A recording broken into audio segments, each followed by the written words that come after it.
the vibes. Big up yourself, large up yourself. Where's your family? Selah, Shalom, chiming in.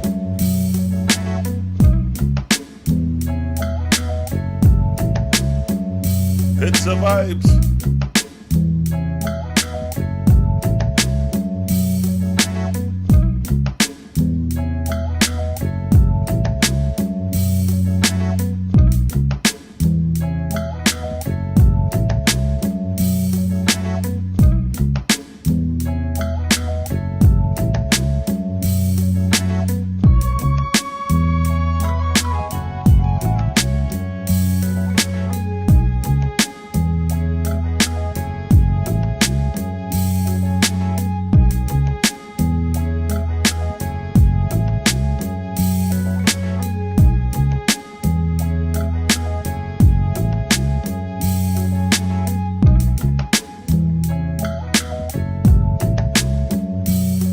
Where's your family? Me see you chiming in. Me see your X, me see your K, me see ya. It's the vibes.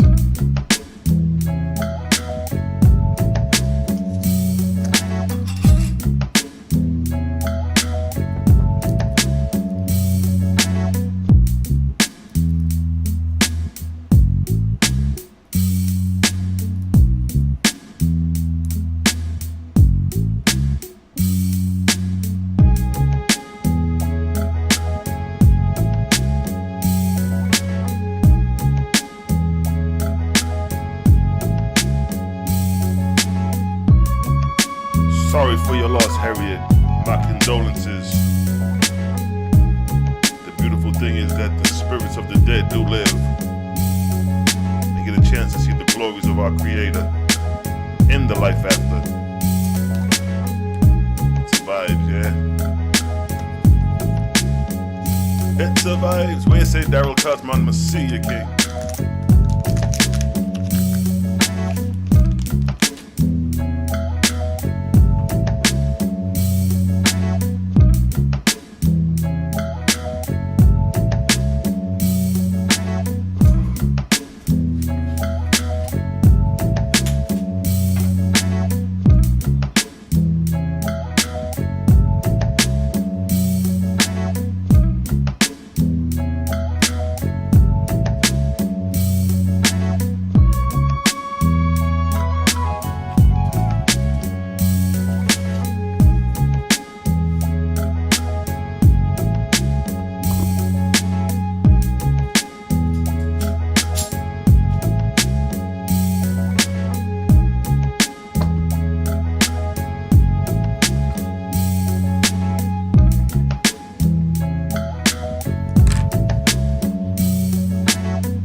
It's the vibes.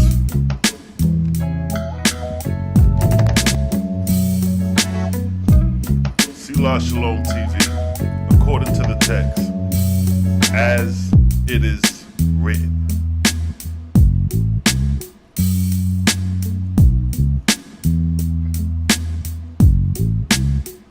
It's the vibes.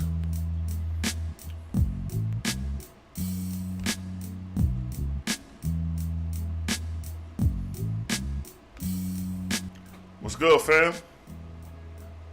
How y'all doing today? Hope y'all doing great. I'm doing just fine. You know what I mean? Did some filming for my production today.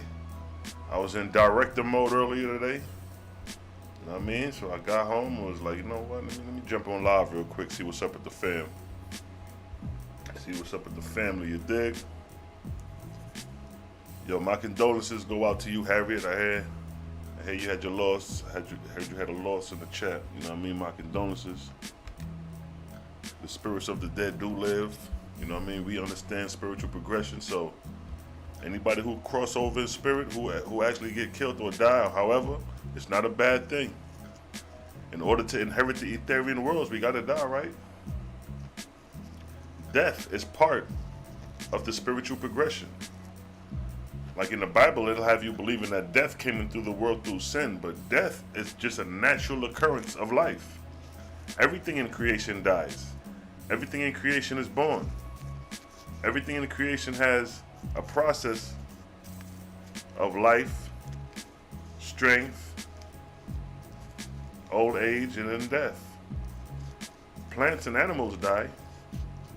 So what? Jehovah's going to create a separate order of death with humans? We all die. And through death is the resurrection. Through death we get a glimpse of the spiritual world and be beholden to the afterlife. Based on how you live your life on earth, so shall you meet the likeness, alikes in spirit. If you was an isolated person on earth, you'll find isolation in heaven. If you was a sociable person on earth, you'll find sociality in heaven. According to your characteristics and behavior, so shall you find like-minded or a likeness of situation in spirit.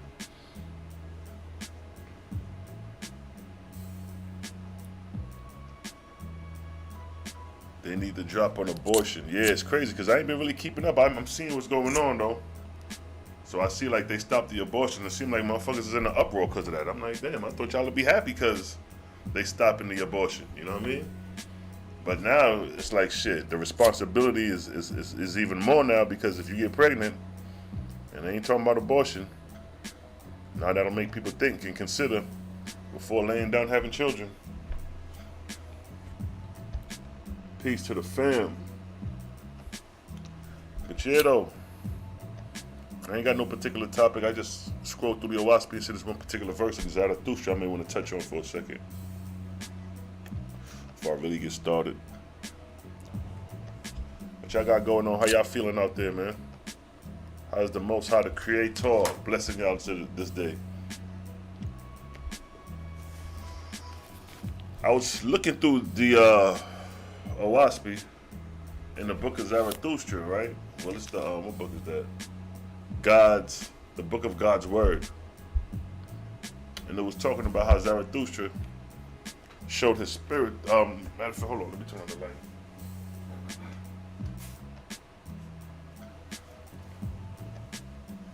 Yeah. I was reading Zarathustra, and I found it quite interesting how the purpose of Zarathustra coming was to prove the life after death. The same way they try to say Yeshua came to prove the life, death, and resurrection. Well, Yeshua was the first. I mean, not Yeshua. Zarathustra was the first to do that. Because during the time of Zarathustra, man had fully had no belief in the spirit world. Because they was coming out of the Osirian cycle.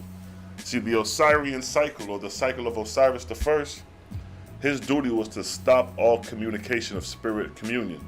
Because man was diverting from developing his corporeal talents about communicating with the spirits and losing sight of his own talents. So the purpose of Osiris was to stop man from spirit communion. And 3,000 years was the course for that. So at the ending of 3,000 years, man was fully engulfed in the corporeal knowledge, meaning philosophy and science. Man didn't believe in spirituality at the ending of the cycle of Osiris. So at the ending of the cycle of Osiris began the cycle of Fragapati, which is the upbringing of Zarathustra. And Zarathustra his purpose was to come to prove spirituality again, since man has fallen from such a state of believing in it. So for example, when we look at the Book of God's Word, chapter 18. You got your Oahspe Book of God's Word, chapter 18, right? I'm going to start from 17 and I'm going to read. Now this is this part what I'm about to read got to do with the king. See, a lot of these kings in antiquity, a lot of these kings killed many men in their day. They had a lot of bodies. That's why I said a lot of y'all worrying about the things you do in your life as far as, oh, I was worshiping the false god. You good. You good. When you read the bloodshed that man had on him, the kings had on him, bodies, I'm talking about 30, 40, 50 bodies. Ain't none of y'all got 30, 40, 50 bodies. So you ain't got too much to worry about in comparison to some of these men who done killed and slaughtered many men. The ones who took lives is the one who got to worry. They got to be considered. If you kill somebody, because it could be somebody on here that took somebody's life before and walking around free, did their time and came home. If you kill somebody, you pray for the soul of that person you killed, so they won't retaliate on you after death. Yeah, it's that deep. Who you injured, you must restore. And a good way to start restoring them is start praying for their soul, because you took their life. You cut their life short. So let me start from verse 17. Get them likes up. 22 in the comment, 5 likes. Let's get them likes up. You dig? So verse 17. Because of the unbelief in the Great Spirit, man hath set himself up as the all-highest, and his trade hath become war and destruction. Let's stop right there. It says, because of the unbelief in the Great Spirit, man hath set himself up as the all-highest. Now, what religion or doctrine that man sets himself as the all-highest? We find that in the Nation of Islam, or the nation of the gods on the earth, or the 5% nation. The 5%ers believe that man is the all-highest, arm, leg, arm, head, and that there's nobody higher than man, and that they don't believe in the mystery God Allah, because Allah is man. That's the concept of the 5%ers. And what did the Oaspe say? Because of the unbelief in the Great Spirit, man hath set himself up as the all-highest. See that? And his trade hath become war and destruction. I came not to persuade thee to give away thy kingdom, nor thy riches, nor yet for any glory or profit to myself. I speak for the host being slain. See that? I speak for the host being slain, tribe against tribe, city against city. I speak for millions of spirits in darkness who dwell on the battlefield. See that? So here's somebody coming representing like, yo, I speak for the people you slain, bro. The non-believers in the Great Spirit believe that man is the all-highest. So if man thinks he's the all-highest, he takes himself as creator. So he takes the initiative as being creator with the ability to create and to kill. He could create life by procreating with women. He could take life because he could do that by raising up a sword and chopping the man goddamn head off. The power is in man. So man think he's the all-highest if he don't believe in the Great Spirit, the creator. So now, verse 18.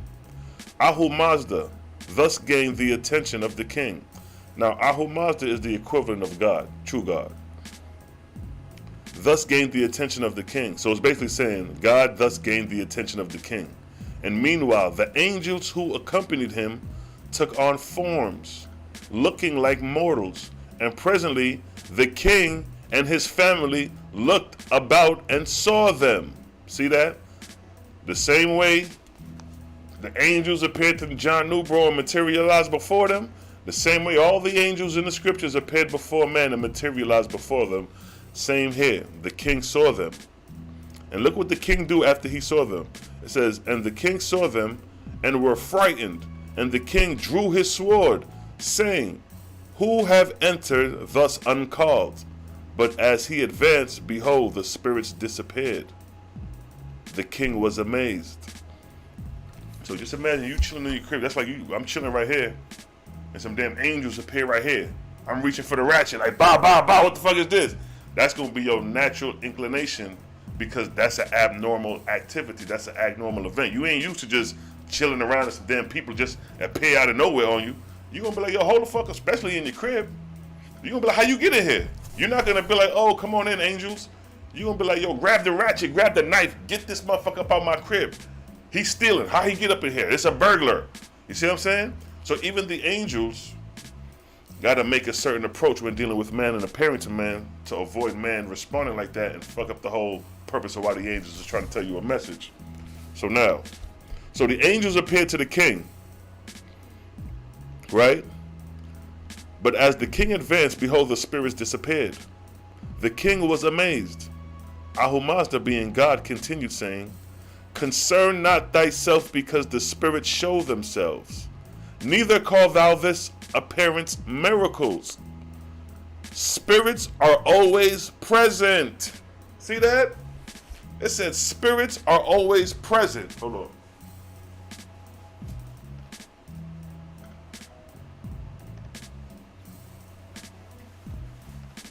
So right there is telling you that the spirits are always present. I'm like, damn, okay. So when you thinking you doing something not knowing, they right there. If you thinking you about to go rob somebody or steal something from somebody or steal from your neighbor's backyard while they're not looking, guess what? The spirits are always there. So I find that quite interesting. Let's read that again. Concern not thyself because the spirits show themselves. Neither call thou this appearance a miracle. Spirits are always present. But because they thus clothe themselves with corporeal parts, thou hast for the first time seen them. While thou was quiet, they came. With thy sudden passion, they disappeared. See that? So if you calm and relax, they'll show themselves, but then you see them, and then, like you say, go for the ratchet, they can get this motherfucker out of my crib, they're going to disappear. You know what I mean?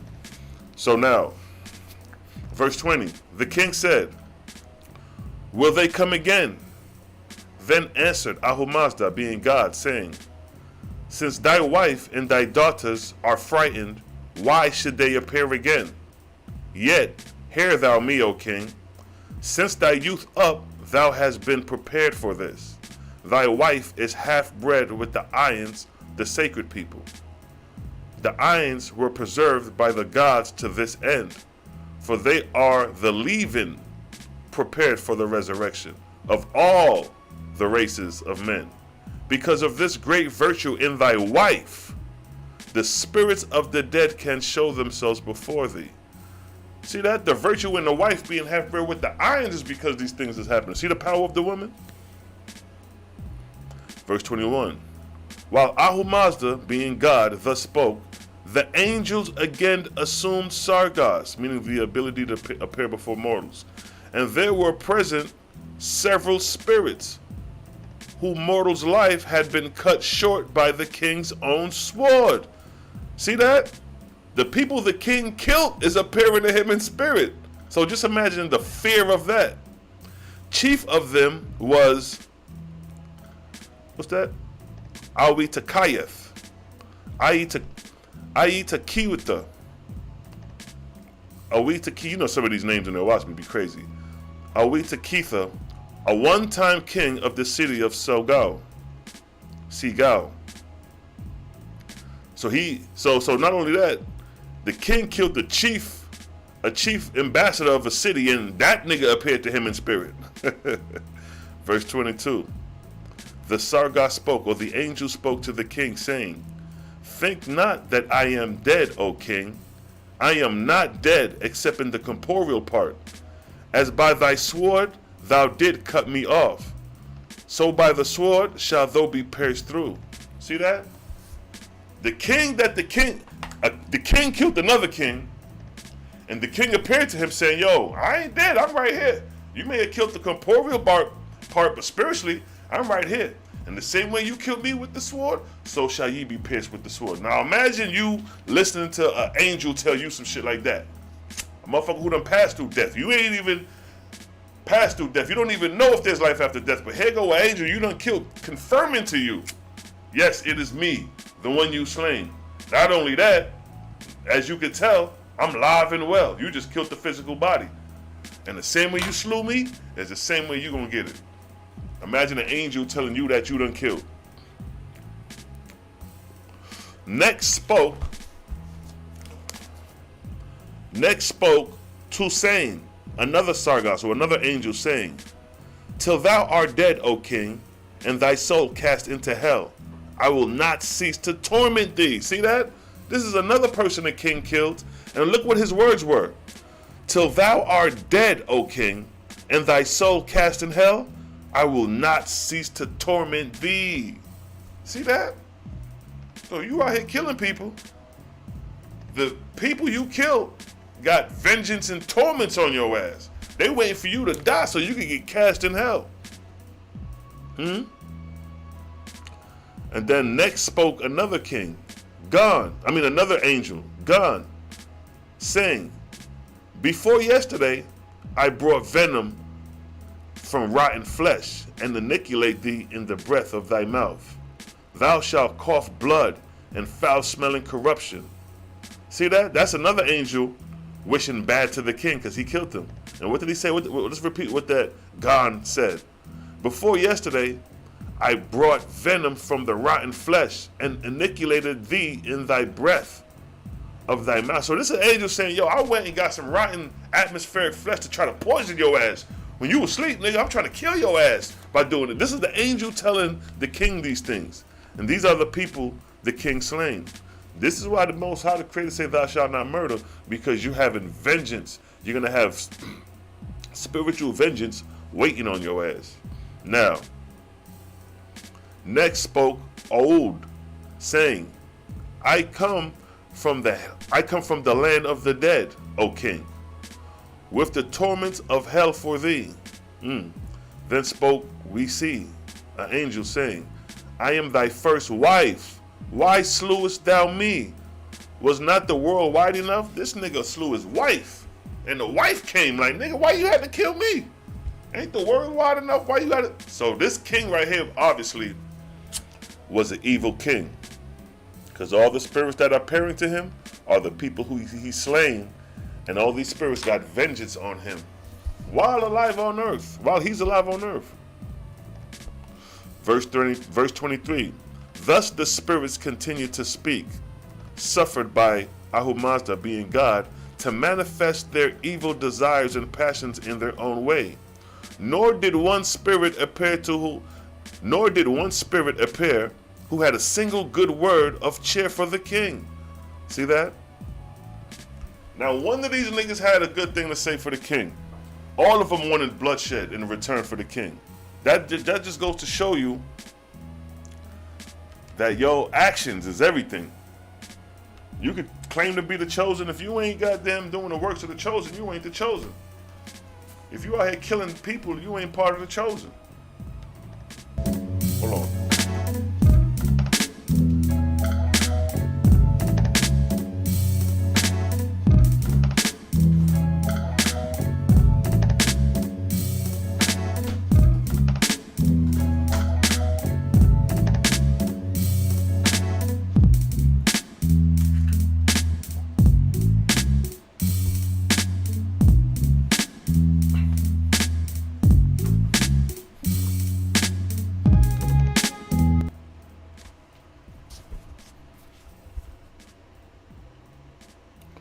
Verse 23 again it states, thus the spirits continued to speak, suffered by God to manifest their evil desire and passion in their own way. Nor did one spirit appear who had a single good word of cheer for the king. Then the king spoke, saying, verse 24, go away, spirits, you devils, I will see no more. And with that, he swung his sword about fiercely. And when he had quitted a little, God spoke to him, saying, so now the king is responding back. After seeing all that, he like, you devils. He's swinging his sword trying to cut these niggas. He already killed them. He tried to kill them again in spirit. He's really frightened and panicked after hearing some shit like that. So that's his reaction. And verse 25 states, I declare to thee, O king, the air is filled with the spirits of the dead. See that? The Oaspe be throwing you gems out there to let you know. First, the other one said the spirits are always around you, always present. Now here again is saying, what? I declare to thee, O king, the air is filled with the spirits of the dead. And because they were slain by thee, they lie in wait for thee. They lie in wait for thy soul when thou die. See that? These niggas is waiting for your ass to die so they can fuck you up in spirit because you slayed them. Now, when you look at the Europeans who came over here and slaughtered all the Native Americans, all those Native Americans was lying in wait for Europeans to cross over spirit so they can retaliate. When the Europeans slave trade happened and niggas was getting hung and lynched on them trees by the plantation owners and the slave masters, those spirits was lying in waiting for slave master to cross over so they could retaliate. So don't think by any means the European doing these acts, he got away with it. Spiritually, right now as we speak, they paying for their actions. And not just the Europeans, I'm just using that because that's most of a recent act of crime against humanity, but that goes for every human being on the planet, every nation. Every nation has created great atrocity to other nations and among themselves. So again, it's telling you that the spirits, the air is filled with the spirits of the dead. I was like, damn, that's deep. So now, let's read that again.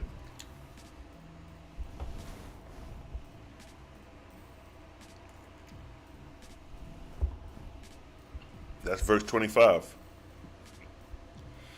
I declare to thee, O king, the air is filled with the spirits of the dead, and because they were slain by thee, they lie in wait for thy soul when thou diest. Think not by slaying a man that thou art rid of him. Only the corporeal part is within thy power, meaning the flesh. You could only slew the flesh. So you killing the man, the flesh part, yeah, that's in your power. You can kill the flesh. But what? The soul never dies. Or Maz, the Creator, is just. Whom thou hast injured, thou shalt restore. See that? Let's read that again. I declare to thee, O king, the air is filled with the spirits of the dead, and because they were slain by thee, they lie in wait for thy soul when thou shalt die. Think not that by slaying a man thou art rid of him. Only the corporeal part is within thy power. The soul never dies. The Creator is just. Whom thou hast injured, thou shalt restore. So those words are plain, yo. Your Bible don't explain this. This is why Israel think it's okay to slew, thinking they're going to slew Esau, Esau thinking they're going to slew Israel, Ham thinking they're going to slew, whatever the case may be. All this bloodshed, none of them know this, because if they knew this, they would reconsider spilling blood. Look at the military. Look how much blood the military, the U.S. military, the African military, the European military, the Indian military, the Chinese military, North and South Korea military, Japan military, everybody got military, and all of them shedding blood. All of them got a history of spilling blood and going to war. But what did it say here? The air is filled with the spirits of the dead, because you have slain them, they lie in wait for thee.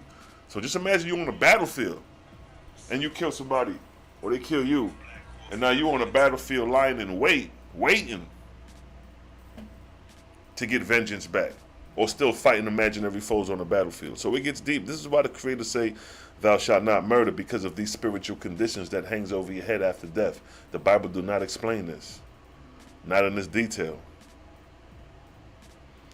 So again, verse 26, here's the reply of the king. The king said, if a man be a bad man, and I kill him, is it not a great good? So we hear that all the time. If I kill off evil people, that's, ain't that good? Ahu Mazda, being God, said, to kill him is a great evil. This is God saying to kill is a great evil. So why would your God allow the killing of infants if killing is a great evil? Your God in the Bible is participating in great evil because he commanded Israel to slew off Amalek, women and children and infants and suckling. But what did the Oaspe say?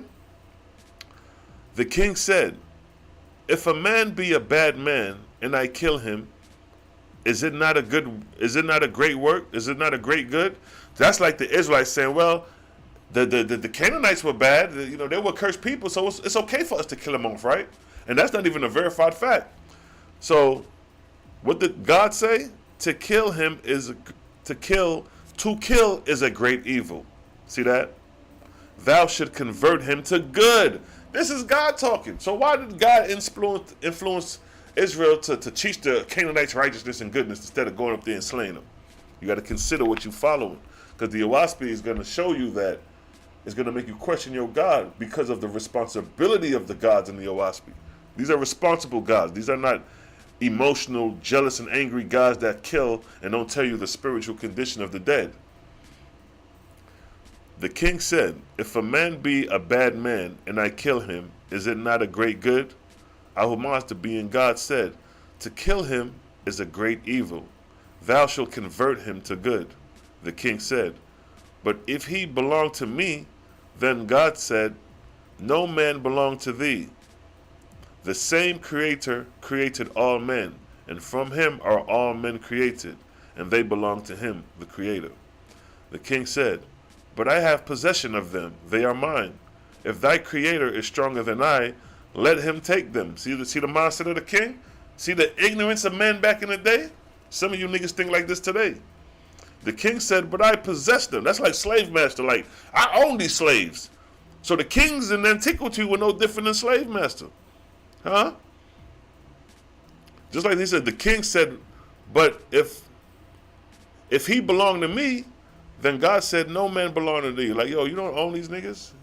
That slave master saying, well, these slaves belong to me. And God, like, you don't own these dudes. You equal with these dudes. You just put a casting system upon man to think that you own these people. So verse 27, the king said, but I have possession of them. They are mine. If thy creator is stronger than I, let them take them. Ahumazda, being God, said, take them from thee would be no honor, but for thee to deliver them is thy own honor. See that? So that's like the slave master telling the slave, we ain't gonna steal them, but if you deliver them, if you get them cleaned up and do righteous things, that's an honor for you as well. Verse 28. Now while the king's mind was thus engaged, the angels fell to work to demonstrate their presence and power in some unusual way, and accordingly they cut loose the tapestry about the walls and let it fall to the floor with great explosion. See that? I'm live, family. Y'all go ahead and call me back.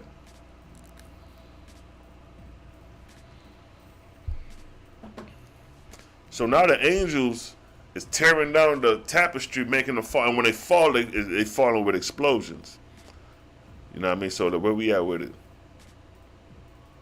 All right. Verse 28. Now while the king's mind was thus engaged, the angels fell to work to demonstrate their presence and power in some unusual way, and accordingly they cut loose the tapestry about the walls and let it fall to the floor with great explosion. The king and her daughter rose up and fled. Nigga heard that shit like, yo, let's go. What the fuck was that? The king was angered and thrust his sword.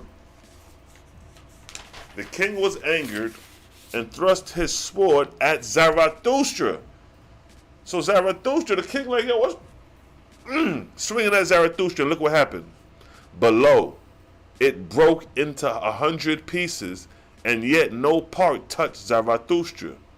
Ahumazda, being God, said, except thou repent of thy evil ways, I will withdraw my holy angels from this house, and thou shalt bear witness that ere the morning sun appears, this palace shall not be left standing. So the whole time Zarathustra trying to show the king like, yo, I'm showing you the spirits of the people you killed. They got evil vengeance for your ass when you cross over. And then you still, in the essence, not changing from your evil ways. You still trying to strike me dead and all this shit instead of repenting. So what did Ahumazda God say? Except thou repent of thy evil ways, I will withdraw my holy angels from this house. And thou shalt bear witness that ere the morning sun appears, this palace shall not be left standing. Verse 30. But the king was hardened. So when Ahumazda, being God, perceived there was no repentance in the king, he withdrew the Lord, and his guardian angels abandoned the palace to evil spirits. But he sent guardian spirits to inspire the queen and her daughters to flee from the house that night, and they so fled. And the spirits of darkness went to the king's enemy, inspiring them to go against the palace, and they so went and destroyed it. See the detail, nature of the spirits and their influence over mortals? Now when the king's daughter and queen heard the explosions from the fallen tapestry, they got the hell on. But the inspiration behind that was who? It said what? The Lord and his Ashars abandoning the evil palace to evil spirits, but sent guardian spirits or guardian angels to inspire the queen and her daughter to flee from that house the night, and so they fled. So while they heard the tapestry falling in that explosion and they left, they didn't left based off the fear of the explosion. They was also inspired by the guardian angels of true God to get up out that house. And when they left, And all the holy angels of the Creator withdrew. All the evil spirits rushed in and inspired the people to slaughter the king. See how deep this shit goes spiritually? The Oahspe is revealing the nature of angelic labor dealing with themselves, among themselves, and dealing with influencing mortals. That's the beauty about the book. Where we at? Okay. So now, I'll read this next verse, but that was kind of it. Verse 31, the next day Zarathustra went about in the city, which was in great turmoil, and Ahura being God spoke through him to the people. And in one day he perceived more than 1,000 followers. He received more than 1,000 followers. And when the king saw this, he decreed Zarathustra to death, offering a reward to whomsoever would slay him. See that? The same king he trying to goddamn put some knowledge on. The next day, this nigga Zarathustra gained 1,000 followers, and now the king want him dead. See how wicked man is? Those are your Israelites. They ain't trying to hear the truth. They ain't trying to see the light. They just got wickedness and destruction on their mind. You know what I mean? Sharice, I see you. Family Mercy, I see you. Y'all chiming in. I see y'all chiming in. You know what I mean? Peace to everybody chiming in. Yo, love and light. But this is a beautiful thing about the Oahspe. It shows you the nature of these spirits, yo, and how they move, how they influence mortals. See, the angels of the Creator, if they're in your presence, they protect and guide you. But if you fall from grace of the Creator, they withdraw themselves, and evil spirits gain inspiration over you. The Book of Wars against Jehovah, it's a part called the Battle of 1,000 Years. And what the angels was doing, at midnight they'll come to their mortal horse. So the way these fallen angels gain guardianship is that when your ass is sleeping, that's the time when they try to assume guardianship over mortals. So when you sleeping, your guardian angel is present, and then these angels will come and try to move away your guardian angel and assume guardianship over your body. You know, you may wake up one day disturbed and upset about something. You know what I mean? Your guardian angel may have been shift. Your inspiration may have been shift. Somebody may have been like, yo, let's get him. His inspiration in the Creator is weak. We could push his guardian angel out the way and assume guardianship. Depending on your faith in the Creator determines the influence the drudges have over you and coming from outside being attacked to you. See that? If your faith is 85, 95% in the Creator, they ain't too much power they really got over you. They got like 10, 15, 20% power over you. That ain't much. But if your faith in the Creator was 40%, you could be caught out there. That's 60% influence that these angels could have over you if you only 40%.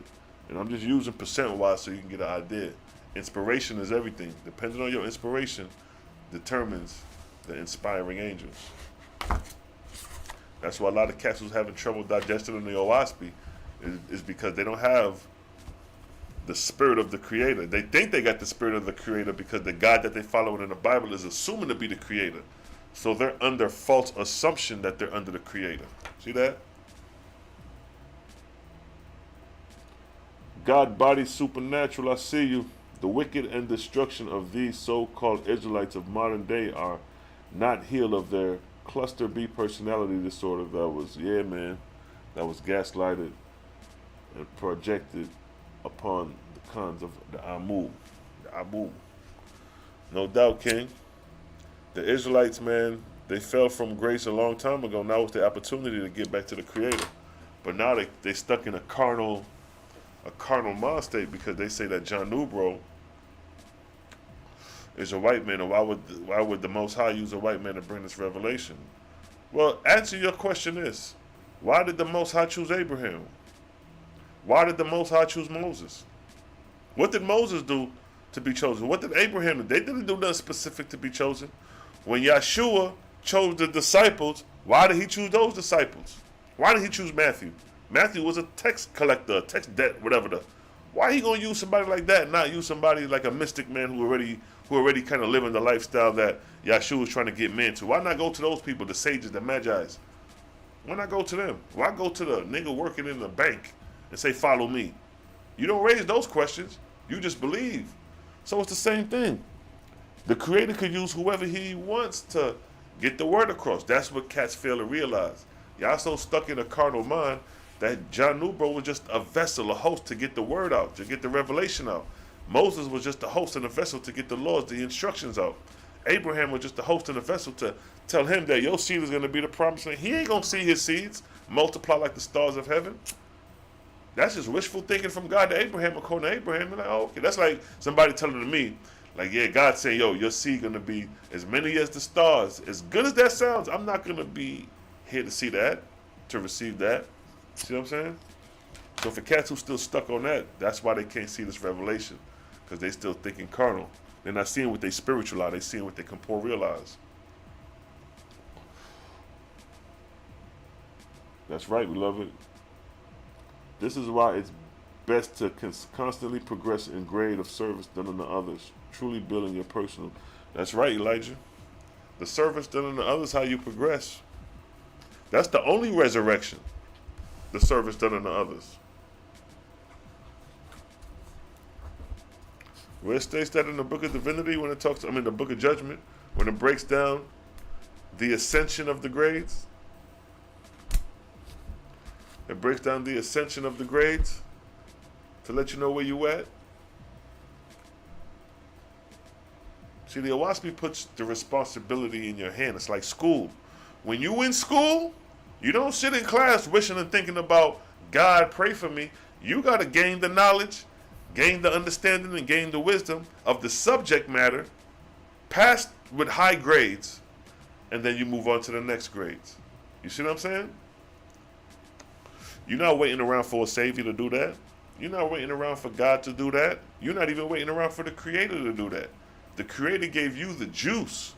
The Creator gave you the mental capacity and the ability to think, to comprehend, and figure this shit out. So why would the Creator come or the Saviors come when you could figure it out and be a glory and an honor before the Creator by having this understanding in comparison to somebody telling you this understanding or telling you what to do? Just imagine you in class and somebody doing your work for you. The glory and honor, you don't get that glory and honor. That glory and honor go to whoever writing it for you. So that's Jesus trying to write for you niggas, and you trying to wait on Jesus to save you. Save you from what? What Jesus gonna come back and save you from?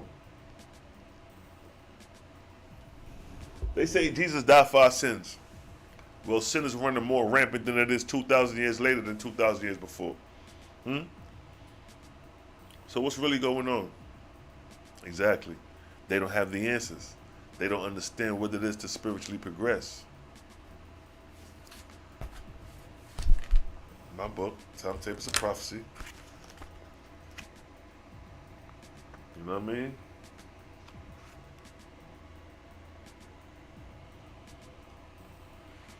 They don't have the grades.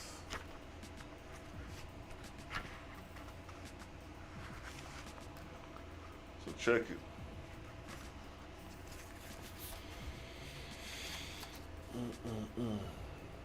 In the book of Sethanti, son of Jehovah, chapter 2, verse 19 and 20. See, everything is recorded, right? There's a record kept. So when people be like, yo, this book was channeled through automatic writing by demons, they don't even know what the fuck they talking about. But verse 19 states, let a record be kept within your kingdoms, within your own kingdoms, and these records shall be your own, to be carried upward with you in the next resurrection. So a record is just like a record is kept in the presidency. When Biden's administration, there's a record being kept. Trump's administration, Obama's administration, there are records kept so you could recall certain events. So likewise in the heavenly kingdoms, records are kept to recall events or to look back to see where man was progressing from, to see where man is progressing to understand where man is progressing towards the future. That's how these gods are thinking. When these gods come down, they're not looking at just the current time. They're looking at the current and see where man's destiny is headed so they can better fashion the current time. Verse 20. And ye shall have a record jointly with me.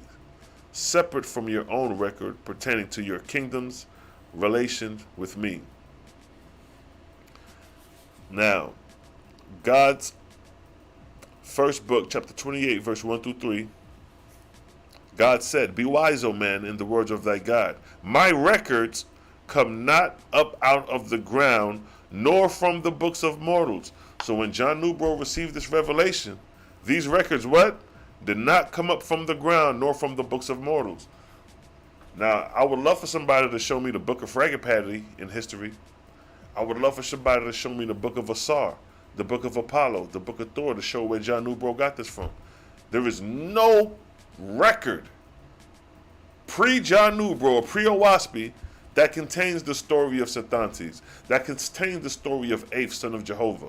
All these records came from where? Where did these records come from? Verse 2, I open my heavenly libraries and find my living sons and daughters who once trod the earth. And what does it say? Their light I recast down again to mortals in a stream of fire, and lo and behold, my words are rewritten. That's how the Oahspe came about, yo. These angels got some records from the library concerning moral history. Boom. Got this nigga type it up. Boom, boom. Publish it. Boom. Now we got it today. And ain't no you could do about it. It's going to be here. It ain't going nowhere. You know what I mean? Yeah, so Fits in the building. I see you, family. Larry, I see you. So the spirits of the Creator speak with such horrible language. No, you must have what? No, you must not have it. No. Then we don't thank Jesus over here. Speaking languages and curses is a small thing in comparison, trapping the souls after death or killing people and doing things of a malice nature. Actions speak louder than words, so you can go ahead with that. Good try, though. Yes, the libraries in heaven. The libraries in heaven keeps a like record. The same way we have libraries on earth is the same way you have libraries in the heaven. So if you wanted to go to the library and research Christopher Columbus, we can go to the library and find out the section where Christopher Columbus history is at and pull out some books about Christopher Columbus. The same way the angels in heaven could pull out heavenly records concerning the heavenly kingdom and concerning the earthly kingdom. So you may have some angels that may want to recall heavenly kingdoms of the past that the angels are not hip to. And it could be revealed to the angels only and not even concern us, and vice versa. That's right. That's how the Dogon said they received information from Sirius system. Yeah, from the Nomos, the amphibious beings. According to the Dogon, some amphibious beings from the Sirius star system came to them and revealed to them and made known the Sirius system, the Sirius star system. It's like planet A and B and things of that nature. And these dudes ain't got no technology. You know what I mean? The Dogons themselves said that these beings came to them and told them about the star system. And then later on, we found out about the star system using technology only for them to be telling the truth. But a lot of people is going to deny the fact that some extraterrestrials came to these people to tell them this. They'll deny it, when that may be the actual event of how it happened. So what are we going to say, that those were demons that came to the Dogon because they revealed them to that? See that? The immature mind is always going to resort to saying demons. That's when you know somebody haven't studied or is not well equipped, is when they resort to saying demons told them, and they never even examine the text to even say if it's true or not. The Ashok records, if it's spelled that way, yeah, the Ashok records, what they call it, Ashok, the Akashic records, I mean, yeah. But the Akashic records is basically in comparison to what we just read about the heavenly libraries. They're heavenly records. So when the Etherean come down, so for example, you know, we learn better with illustration. So for example, so what you see here is the arc cycles. And for each arc cycle, right, there are heavenly records kept. So as you got the first arc cycle, the Ark of One, that was during the time of Sathantes, he kept the heavenly record. So by the time the second arc cycle came, if that archangel want to look back at what the first archangel did, all they got to do is go to the heavenly records to see what Sathantes did, and so on. So now we're in the 25th arc cycle, the Ark of Cosmon, and it's a female goddess that's running this arc cycle. So if she decided to say, you know what, I want to look back at all the 24 arc cycles to see all the records of this planet so I can get a better understanding of the progression, she could do that. So the same way we could go to the library and look back in history and pull records out if you want to know certain things, likewise in the heavenly kingdom. As above, so below, as above. See that? So when the Bible, when they talk about the book of life, that's basically a record. A record of what? It's supposed to be a record of the lives of people. So even vaguely, some people try to use scriptures vaguely and try to compare with the Oahspe. There's totally no comparison, but you could use that as a vague statement of showing you that they have records and documents in the heavens, because it didn't say the soul of life, or it said the book of life. This is a book. And it wasn't speaking metaphorically. It was saying, yo, this is the book of life. And every person got their name in it. So just like right here, the book of life is basically the heavenly records. He says, let a record be kept within your own kingdoms, and these records shall be your own to be carried up with you in the next resurrection. So this book of life is the records, but the Oahspe, of course, got more detail. Yeah, there's a book called Ra. Yup, I know about the book of Ra, and it mentions Oahspe, and it says the Oahspe was official. Oahspe say, the raw material say the Oahspe is official. It was passed by the Divine Council. But it says the URANTIA book was not passed by the Divine Council. Meaning to say that the URANTIA was more in the hands of drudges than to say in the hands of a Divine Council. Oahspe, the raw material, what the brother Elijah bringing out, says that the Oahspe comes from the Divine Council. It's right and exact. You dig?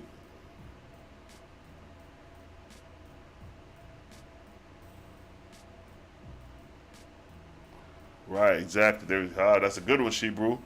She stated, funny they say you can have your name removed from the book of life. Now we see it's no such thing as having your name moved from the book of life. Yeah, yes, exactly. Everything is documented. Everything. Ain't no removing nothing. Mm-hmm.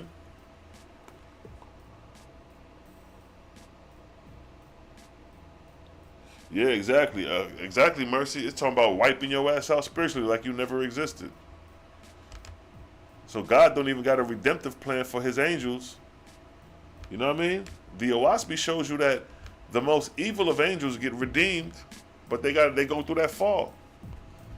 They go through hell and chaos. If you read the hells in the Oahspe, you're gonna be like, damn, okay. Yeah. Hitler and all them boys, Mussolini, them niggas is in hell right now. For the atrocities that they committed in history, all them people that they killed, the spirits of those people that they killed is retaliating back on Hitler, Mussolini, they armies, they generals. They getting retaliation right now. You know what I mean? Who you injured, you got to restore. And them niggas is definitely not restoring them. They got to get delivered out of hells and knots before they can restore the people. So all those people Hitler killed, and he's in spirit, and all them people are having vengeance on them right now in spirit, before he could restore them people, he got to get delivered out of hell. And then once he get delivered out of hell, he himself got to be restored, because he's going to be in a chaotic frenzy in spirit.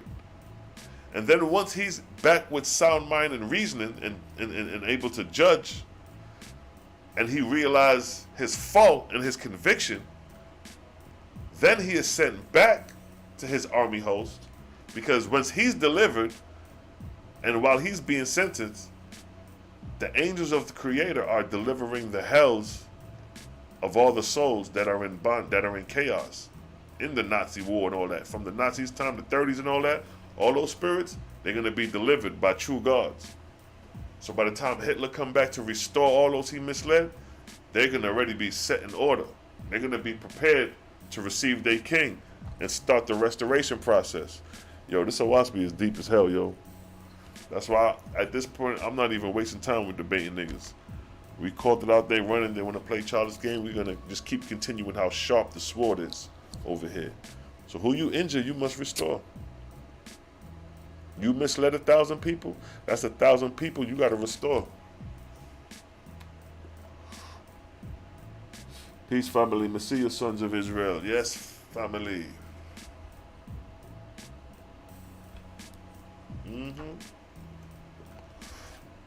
It's a beautiful vibes, yeah? Get some music on, little. Yes, family. It's a vibes.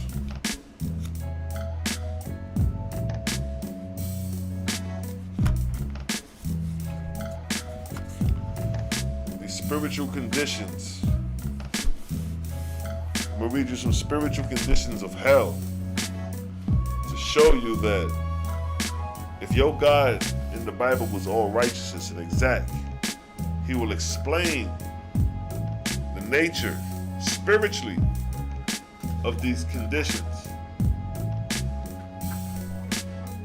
and delivering them out of these conditions.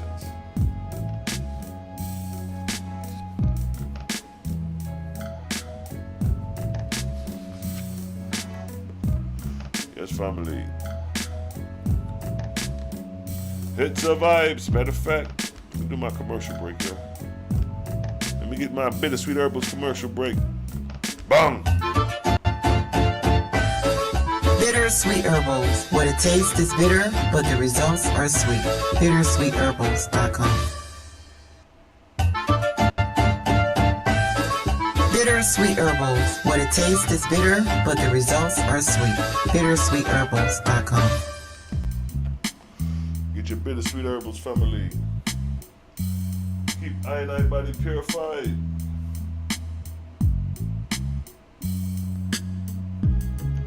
.173. I want to read some of these descriptions about hell so you know that your God, if he was all righteous, he would have warned you about not killing because these hellish conditions awaits. Hits the vibes.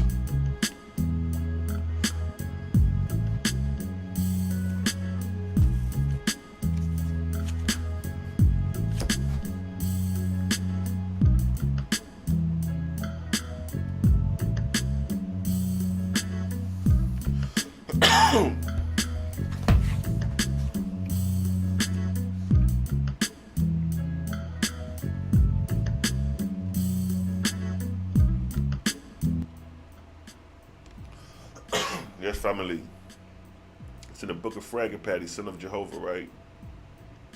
These niggas over here delivering hells. When you read the book of Fragapati, they delivering hells. They delivering spirits of darkness out of hell, and they give you a great description of it. Not going to go too deep into the deliverance, because that's a long, drawn-out scenario. But it's just interesting how the Oahspe just reads. It's like, it's so captivating when you read the book. It's like hard to stop when you start. So, verse 1 states, the Avalanza, which is the UFO, the spaceship, was so constructed that the words spoken by Fragapati and Hoab could be heard by all who chose, of whom there were 2,000 million on board. That's 2 billion souls. And when Hoab expressed conviction, the same sentiment seized upon the whole assembly. Whereupon Fragapati raised his hand, saying, by virtue of thy power, O Jehovah, will I illume this hell. So they're about to illuminate the hell. So hell is in darkness. So just imagine being in the club, you in the club, you know what I mean? You and your man and your girls and them getting it on in the club partying. You know, in the club it'd be dark, right? So just imagine you party in the club, it's packed in the club. And niggas get to fighting, bam, bam. And everybody running to and fro trying to get out, and they just mashing themselves in the middle, going this way, being moved this way in the club, and it's dark. People fighting, you getting hit with chairs, you doing all this. That is hell, to sum it up in a nutshell. Using a club fight as a description, right? So Fraggle Patty said, I'm going to illuminate this hell, meaning to say I'm going to turn the lights on. When you turn the lights on, now you seeing what's going on clear, like it's daytime. So now, verse 2, and by Fraggle Patty's will, there was created a sudden light, so brilliant, none present except the Ethereans could look upon it, could look upon him. Hoab bowed down and hid his face. He came with Fraggle Patty, and when Fraggle Patty threw on the light, he himself bowed down. So just imagine, like, this my man right here, we rocking you, you coming, all right, you gonna come with me, we gonna deliver this hell, right?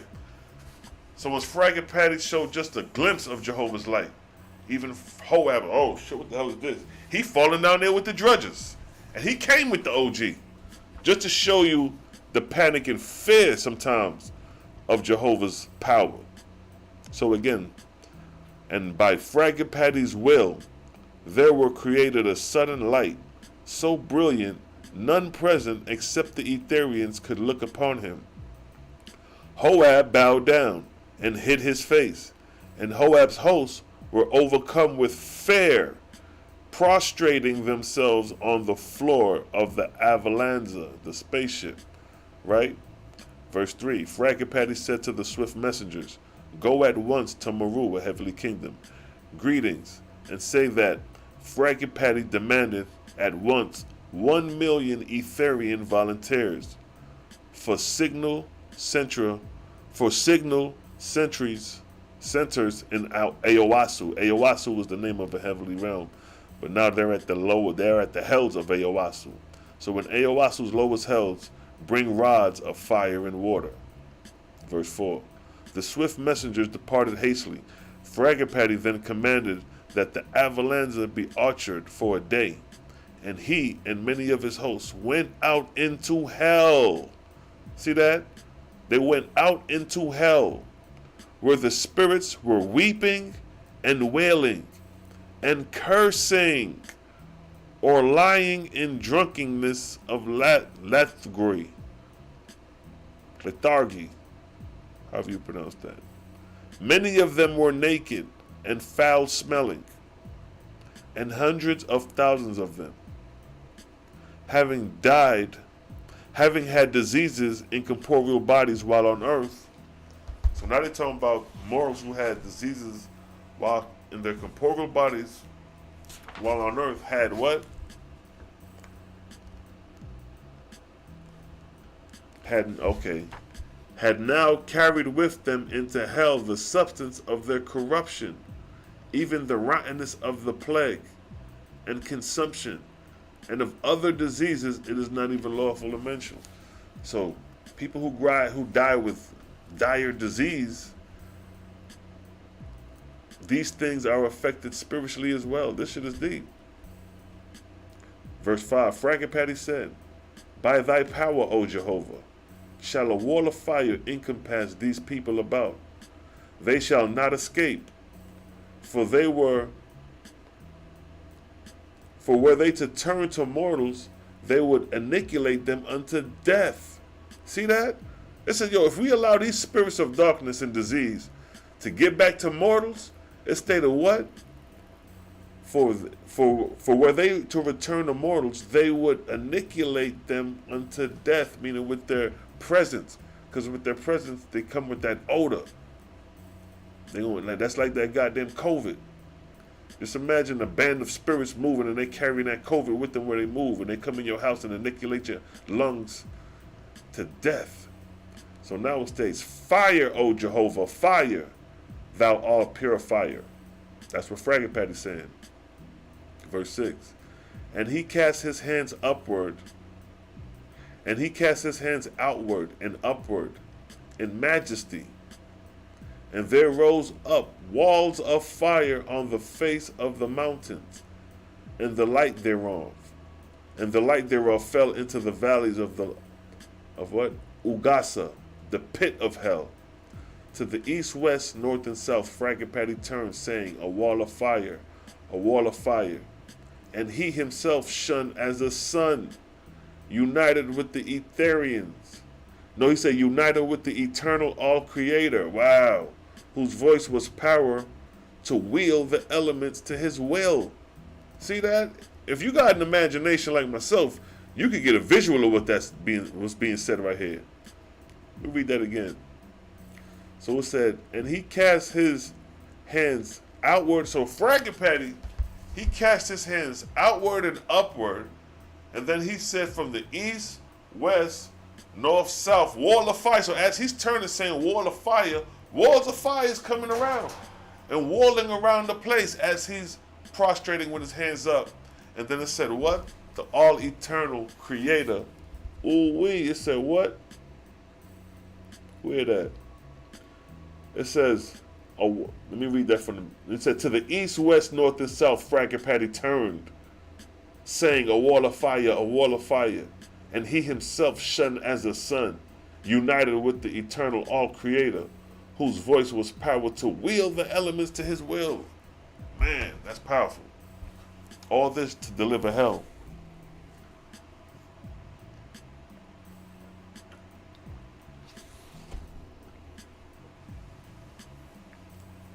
See the power of the Etherean angels? Through the strength of willpower. Remember what I said earlier? The greater your strength is in the creator, these things is possible. Not saying you niggas gonna be wall fires around no time soon, but it's showing you the possibility when you become one with the creator. So now, to read that verse one more time from the top. Verse 6. And he cast his hands outward and upward in majesty, and there rose up walls of fire on the face of the mountains. And the light thereof fell into the valleys of Ugasa, the pit of hell. To the east and west and north and south, Fragapati turned, saying, a wall of fire, a wall of fire. And he himself shone as a sun, united with the eternal all-creator, whose voice was power to wield the elements to his will. Verse 7.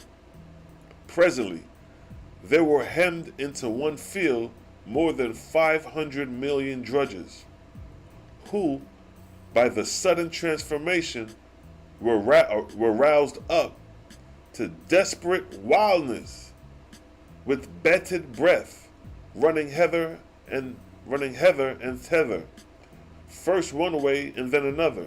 Verse 8.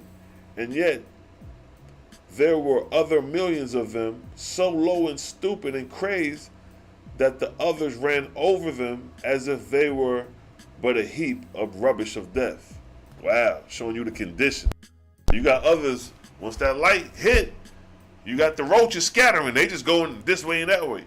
And then say you just hypothetically speaking, you got a few dead roaches, although they're not dead spiritually because you can't die spiritually, but they just laying there. So you got roaches scattering out, running other roaches that's just laying there. That's what the scene is like when them lights came on. It's crazy. Verse 9 states, then Fragapati went to Oahspe, saying, for pity's sake, come thou and help me. So he's like, man, goddamn, get your ass up, boy, come help me out. That's what Fragapati telling Oahspe. And persuaded thy host also. Oahspe said, O friend and brother, do not mock me. Thou hast undone me entirely. I am nothing. My hosts are nothing. For pity's sake, temper thou thy own light. It pierced me through. So Fragapati with his bowing down. So Fragapati bowing down, looking up like, Oahspe bowing down, looking up like, yo, man, this light too much, bro. I can't. Come on, man. All this power you got, you know I can't do no shit like this. That's what Fragapati's saying in his host, in agreement with him. But hear what Fragapati said. Verse 11. Fragapati said, shall I not send thee back quickly to Zordho with thy host? Oahspe said, my wish is nothing, my will is nothing. Thine and the great all powers will be done. So he's like, yo, I ain't nothing, but you seem like you got it, the creator with you, the way what you just did, I ain't nothing. Well, who am I? Fragapati said, if ever thou hadst faith in thy life, I charge thee now quickly to summon it to thy soul. For great Jehovah is with me now. And but ask and speak in faith by thy creator, and it shall be granted unto thee. Speak quickly, while yet the power holdeth upon me. So Fraggle Patty's saying, have a little faith, bruh.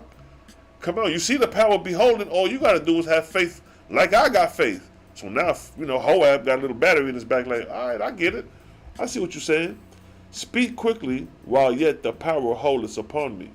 Shall I put on 1,000-fold more light? Says thou,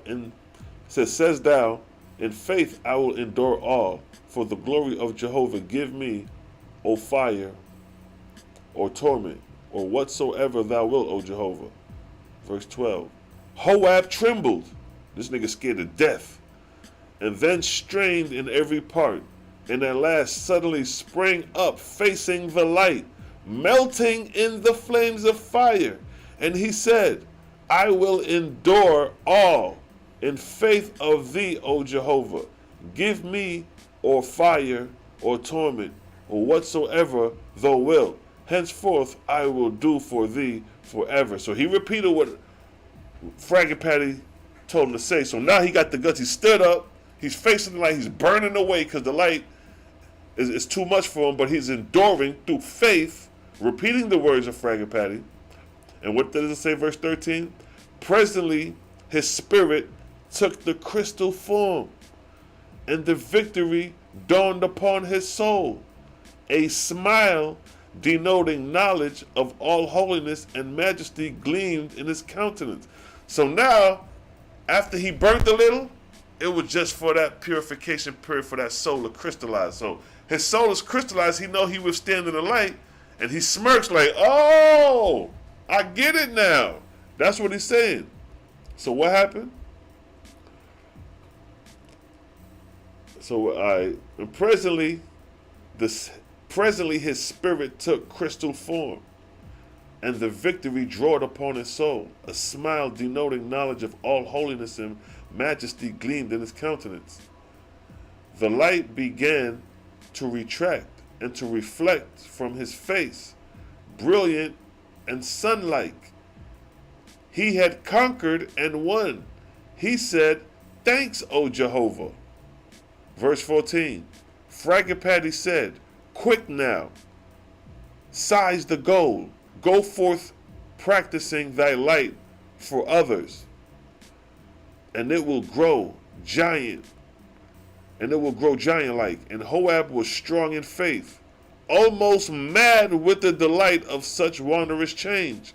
And he rushed forth, commanding in the name of Jehovah, raising up hundreds and thousands, even as he had been raised, crystallizing. Verse 15. All in one day and night they labored, and all the Etherians with them, and they rescued and divided and subdivided the spirits of darkness into grades and sections, and many of the spirits belonged to the host of Hoab. You see that? It said many of the spirits belong to Hoab. Hoab don't even know he's delivering his own host right now. See that? Many of the hosts belong to Hoab, were thus raised to the second resurrection with the light and power. But of the hundreds of millions of spirits in the torments of hell, none were as yet raised even to the first resurrection. But they were stirred up and routed out, and they supplied for their drunkenness were cut off by the walls of fire, created by Fraggle Patty, which went up day and night without ceasing. And Fraggle Patty stationed sentinels with power near the wall of fire, commanding them to cast in the elements of fire and brimstone, so that the suffocating smell would prevent the drudges from escaping. Look at the techniques and strategy and stratagem that they're using to deliver these spirits out of hell. But your Bible don't talk about delivering and restoring the spirits of the dead. The book of Fraggle Patty is a good book to read to show you the delivering and the restoring of the spirits of darkness. Next level talk.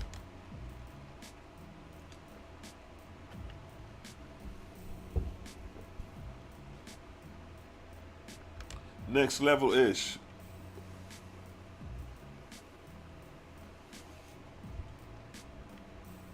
Let's bring up some of the music, yeah? Let's bring that up. yeah. It's a vibes. Yes, family. You know what I mean? We just vibing out. Touching on various topics today, dealing with the spirits of the dead, the labor that the spirits of the dead go through, the labor that the angels in service to the Creator got to go through to restore fallen angels.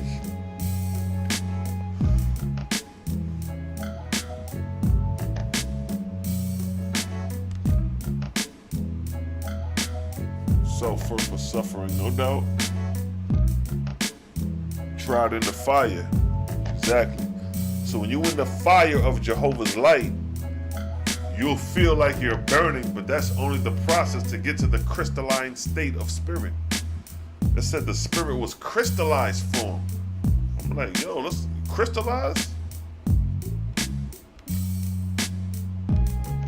Get a crystal.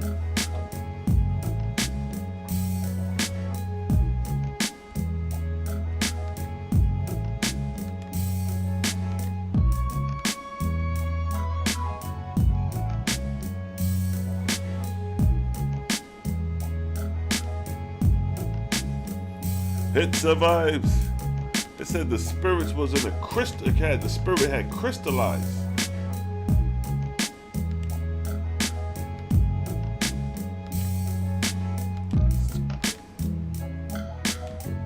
Crystallized. I'm like, wow.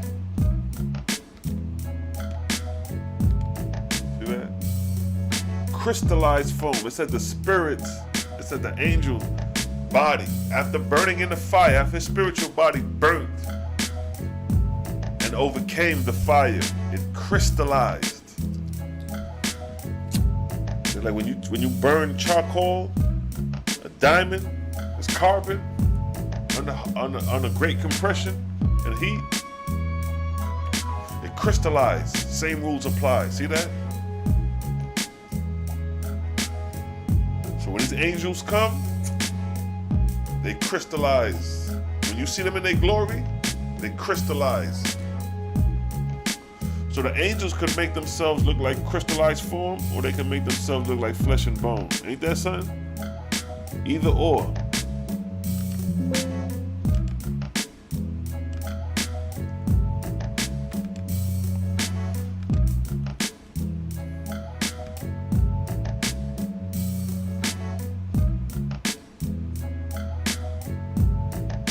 Exactly, Yasso Fitz. It sounded like when the lion, when Daniel was in the lion's den. When the furnace, and they turned up the furnace, and the spirit was walking. That spirit was crystallized form in that furnace. See that? And see, when they talk about hell having walls of hell being in fire, and hold up. When they talk about hell being fiery. Now you see the concept of the fire came from the Etherean angels. They created walls of fire around the hell. And the purpose of that wall of fire is for them not to escape. So for example, let me just give an illustration. Let me just put in hell. Because see, the Creator delivers his people out of hell. So I'm going to just put up a depiction. Some of these pictures are graphic as far as how they got these hells looking. I'm like, all right, so I'll just use this picture for an example. Right?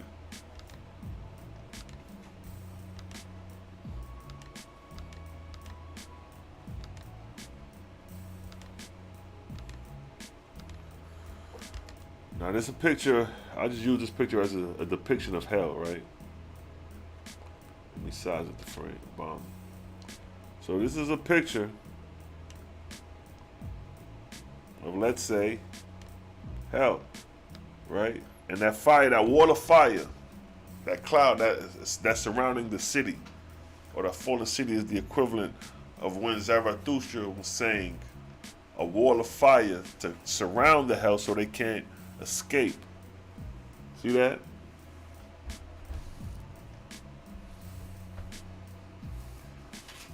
So when they talk about hell having fire and the lake of fire, that's something that the false god threw out there. But when they talk about the fire, it's basically to keep them trapped in.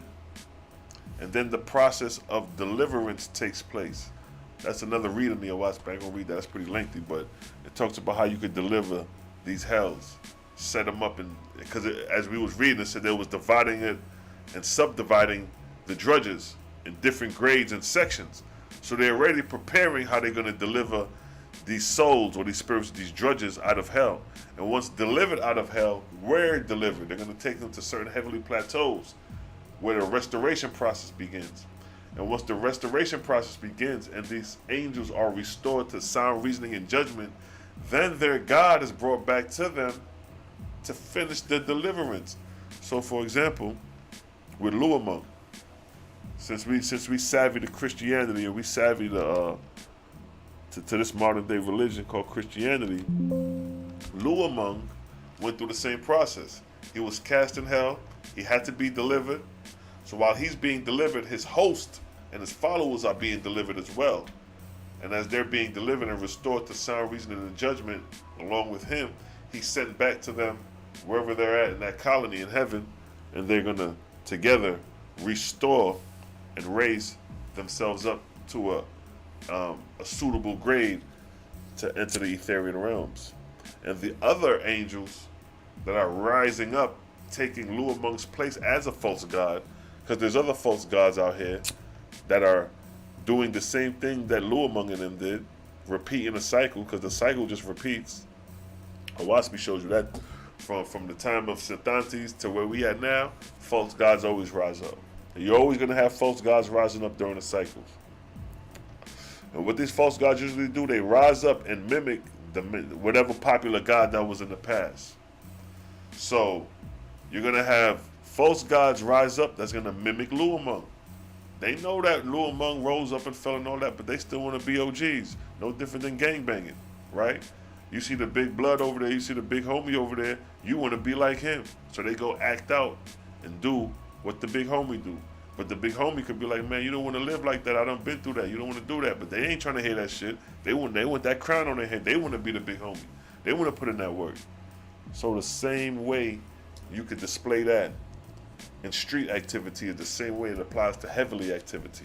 As above, so below as above. It's a vibes, you dig?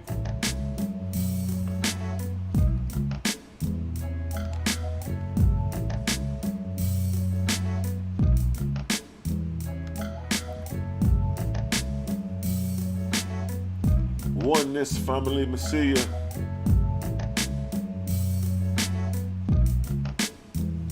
Yahweh, Messiah, big up to the family.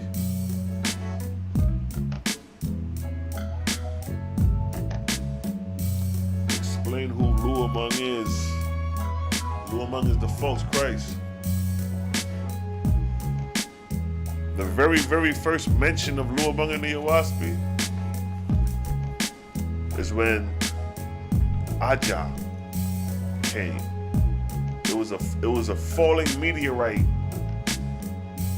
that took place that dilapidated the heavenly kingdoms, and that's where it all started. Let's see if I can find that real quick, cause it's the vibes.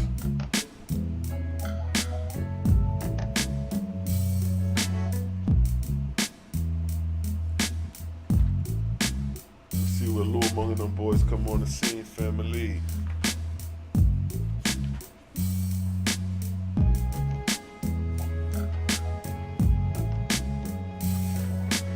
Yeah, it was a test. See, the creator be testing these boys, man. Testing these boys' wits to see if they able to be real gods or not. A lot of times, during the time of Ajas, when a lot of these gods rise up to be false gods, they get tested. Cause it's the vibes.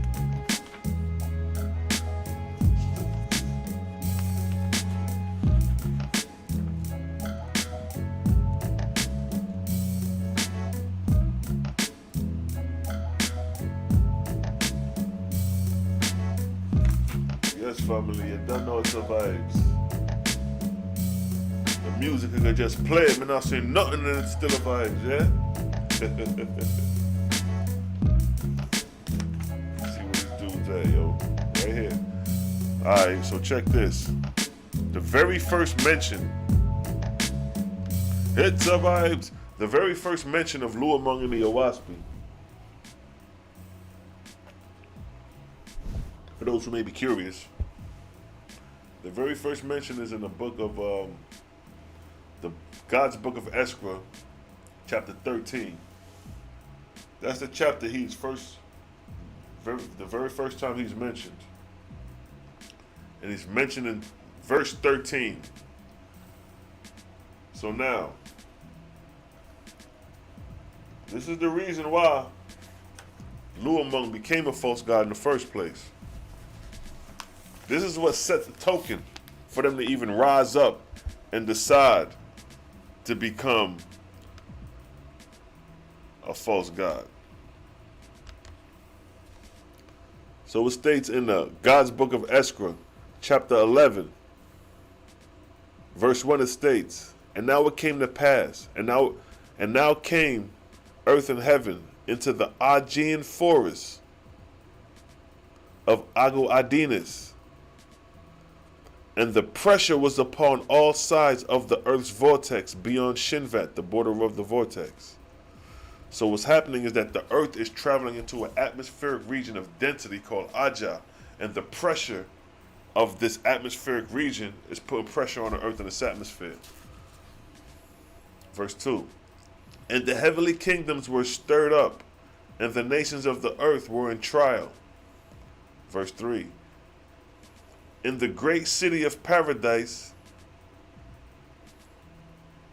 heavenly seat of God, were the multitude of angels, thousands of millions, made to look upward, outward, to know the Almighty." See?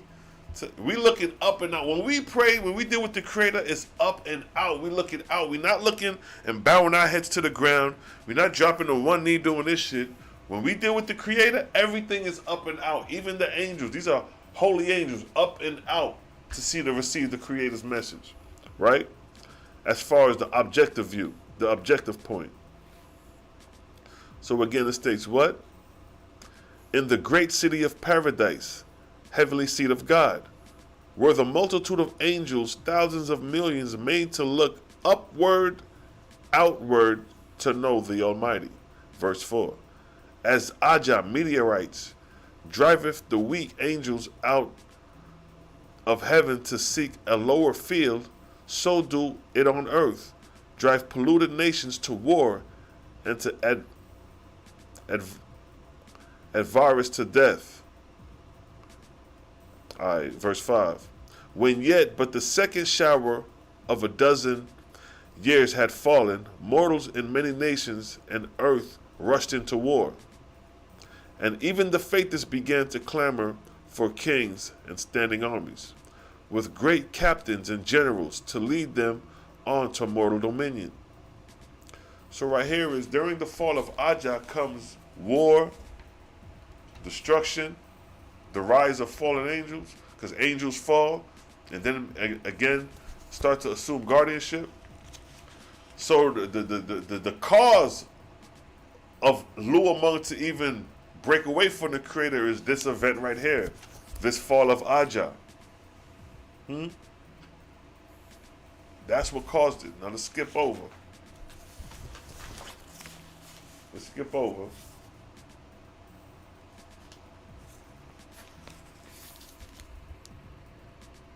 And this is what caused Luamung to start his own thing. And that starts in verse 13. "And there came to paradise of lords, high officers, whose heavenly places had fallen." See that? This is why they come in. Their heavenly kingdoms had fallen. So this is the reason why Luamung is coming to true God, because their heavenly kingdoms have fallen. "Different companies of tens and 20s and even hundreds from various heavenly regions around about the earth, and having secured audience before God and his holy council. They said, now this is their plea, since we have been faithful in all things and dutiful service to Jehovah, what have we gained? Now they're complaining. Our kingdoms and high places have fallen to pieces from no fault of our own.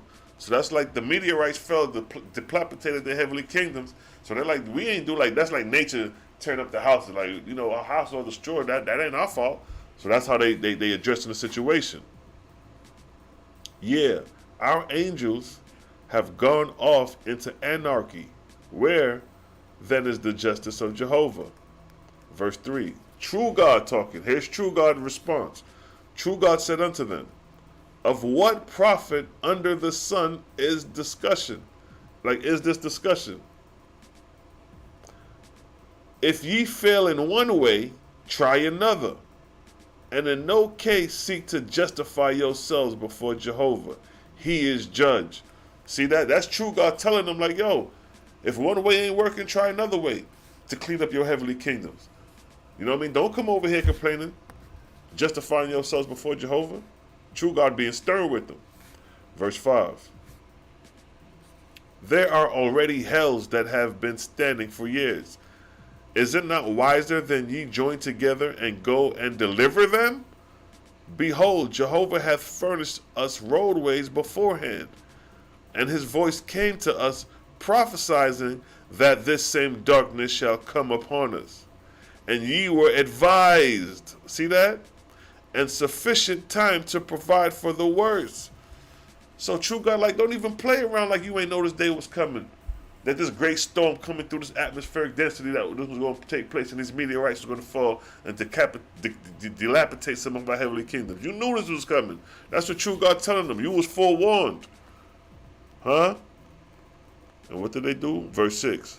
Go ye forth, then not complaining, but rejoicing in Jehovah's name, doing with all your wisdom and strength regardless of favor.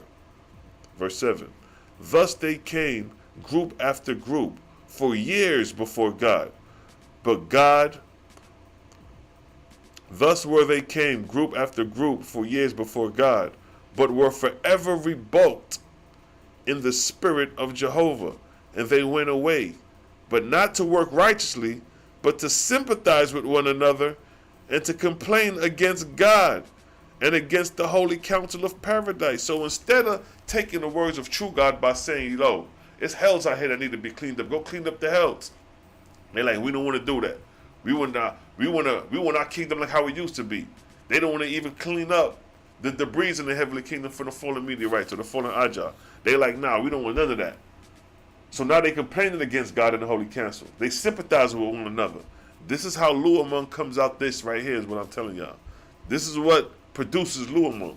This situation and circumstances. So now, and this time period is 8th, 9th century BC, 1000 BC, 9th century BC, 8th century, 7th century BC. This is that time period, just to give you time period. 24th dark cycle. So now, verse 8. In groups they assembled in places of their own, and began to philosophize on the ways of heaven and earth. And every one was sworn within himself to do no evil thing, but to find some more respectable way of serving Jehovah than by going amongst the ignorant and deprived. They want to do everything else other than go among the niggas, the deprived. You see what I'm saying? That's like a group of white folks saying, we'll do anything we'll do to help, but we ain't gonna go among the niggas. We ain't fucking with niggas. Leave them to themselves. But niggas need lifting up. They need to be raised up out of hell. And that's what true God is saying, like, yo, they got hell. They got ghettos out here that need to be delivered. They got black people out here struggling and suffering. Go lift them up. They ain't want to do that. They want to do something else. So I always put things in perspective so you can get an understanding of the context, right? So now, verse 9. And they became habitable in their meetings. They became habitable in their meetings in 3 places in Haiti. Haraktu over India, Etashang over China, and Hepsendai over Egypt. And these became like great heavenly cities, because of the congregating of angels of heaven, which continued for many years. So you already got those who's following the Creator being stern under true God, but then you got all these other angels going over here flocking to these heavenly kingdoms in great number, showing you that not all these angels was rocking with true God. They disagree. They like, yeah, we got to find some other type of way. Verse 10. Now finally, they resolved to organizing each one of these three places with the distinct head, and to unite three heads as one confederacy, and the whole to be dedicated to the service of Jehovah. Thus was founded the confederacy of the Holy Ghost. See that? And by acclamation, three angels were raised to the three capital names. The three capitals, namely, Kabbalichtes of Haraktu, Inaxa of Etashang, and Luamung of Hepsendai. So verse 10 is where Luamung is first mentioned. And each and every one of the three took the title Son of the Holy Ghost. These three had all been lords and were high in grade. See that? Just drop down to verse 13. Luamung selected 7 angels and gave them the rank of Lord. And then it gives the names. Verse 14. Such then was the established confederacy, which was to play so great a part in the history of heaven and earth. And it was different from all other confederacies because its members all professed to serve Jehovah, and it required of all its people an oath of alliance to Jehovah, but under the name Holy Ghost, for they denied his person as such. Verse 15. And God admonished them, saying, Though ye be wiser in your own conceit, ye shall fail. For having denied his person, then will ye yourselves become the person in the understanding of the multitude. And herein will ye sooner or later come to grief. But nevertheless, the confederacy heeded not the words of God, and God was grieved at heart for Jehovah's sake. So the Holy Confederacy, the Holy Trinity, that whole concept all started based off a cosmic event that the earth and its heavens was passing through, a period of Aja, where meteorites descended down, dilapidated the heavenly kingdoms, and instead of restoring and rebuilding, they didn't want to do that, so they came up with their own thing by congregating in these three heavenly kingdoms. Then they came up with a name, the Confederacy of the Holy Ghost, claiming to be trying another way to serve Jehovah. So instead of using Jehovah, they used the Holy Ghost. But their intention was the service done unto Jehovah at first. So this is the first mention of Luamung and their breaking away of the heavenly kingdom, seeking to do something righteous. Prior, coming down later, before they really started becoming false gods and doing all the foul stuff that came with it later on. But their intentions at first was to do righteous works in Jehovah's name under the auspice of Holy Ghost. See that? Yes, family. Bronze, I see you. Peace, King. I see you. Yes, she with them 7 teatrets. Hits the vibes. Bring that music up. Yeah. You know how we do. You know how we do.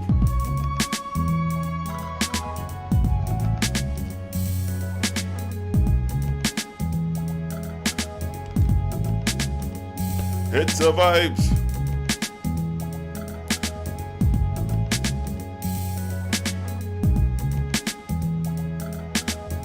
Peace to the fam. Let's get them likes up. 52 likes. 52 in the chat. 28 likes. Let's get them up to 52. Peace to the fam. Hits the vibes.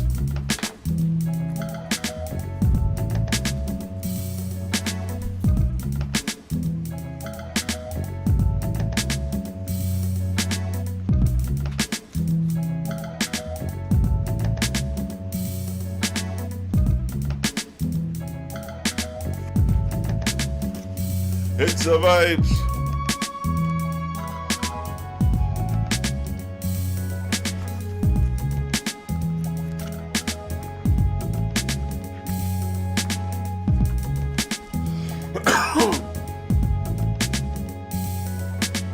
Reese, I see you. Eric Hamilton, I see you. Ain't no half-stepping, y'all so Fitz, that's right. Ain't no half-stepping. Like you say, we got to carry that code of conduct. Purge ourselves, perfect ourselves as we go. You notice everything we read tonight was showing Jehovah's mercy upon the spirits of darkness, the spirits of the dead. Because they're going to go through what they go through, but they're going to be delivered and restored and put back to the ways of the Creator so they can graduate and ascend. It's like students dropping out of high school, living that street life, dropping out at 9th grade. But by the time you reach 22, 25, you realize you got to get that GED. So you go back for your GED. You go back, you restore yourself, you graduate. See that? It survives. Yes, Selah, beautiful book. Excellent read. The wisdom of Jehovah in the Oahspe is matchless.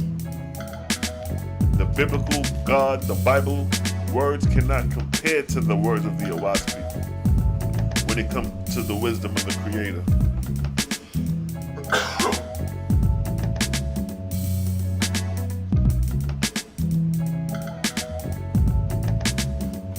It survives.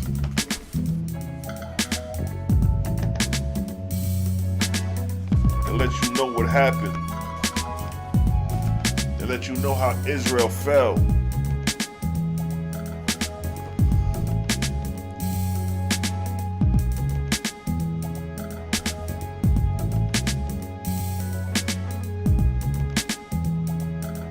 Let me pull this up real quick.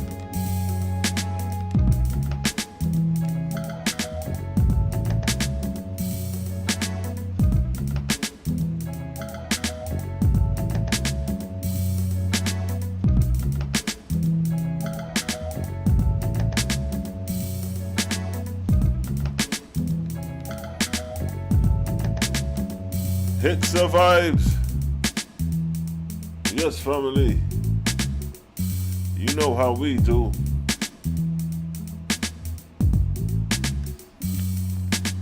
We like to vibe out to the music.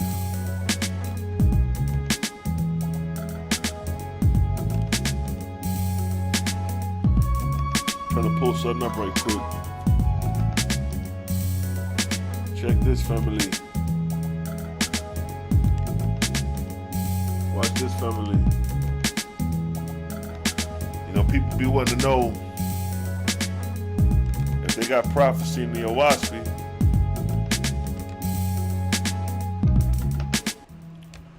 People be wanting to know if they got prophecy in the Oahspe. We already described that it has a whole book called Cosmogony and Prophecy. But some want to know if they got a prophecy about Israel in the Oahspe. So this is a picture of a map of supposedly just a vague map of Israelites being dispersed coming to America. Now in the Oahspe, there's a prophecy about Israelites coming to America. But then I'll say, show me in the Bible where Israelites is going to be prophesied to come to America. Now, I know they're going to go to Deuteronomy 28:68, being sold in the ships, but that's not really a prophecy talking about coming to America. If your God in the Bible is all-knowing and all-seeing, knows present, past, and future, he would have known it was going to be a land called America. And could have literally had the word America in the book if he's prophesizing the future. So we all be clear like, damn, look, 2,000 years ago, it said the Israelites will come to America, and they actually got the word America. Now that'll be prophecy. Well, let me show you something. Let me show you how the Oahspe prophesies the Israelites coming to America.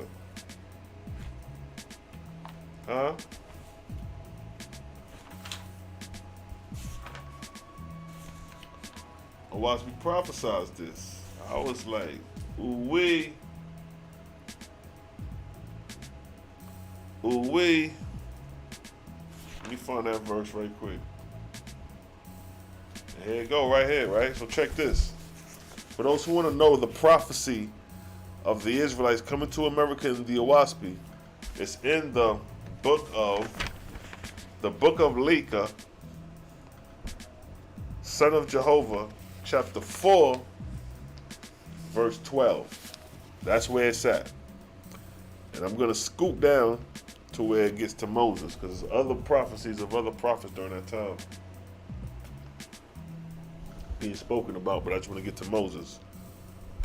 So it states, verse 12, and Moses shall deliver the Israelites, the faithless, out of Egypt. And this also shall thou put upon Moses and his people, the Israelites. He shall lead his people westward, and their heirs, or the descendants after them, shall also go westward, westward until they have circumscribed the earth. 3,400 years shall thou allude to them to complete the journey. That's a prophecy. This is a 3,400 year prophecy that was given to the Israelites, that they will sojourn westward after Jerusalem. And when did this take place? 70 AD is when this started. 70 AD was the destruction of the destruction of Jerusalem by the Romans in 70 AD, and that caused them to flee into Africa, some went into Europe, but the journey was westward.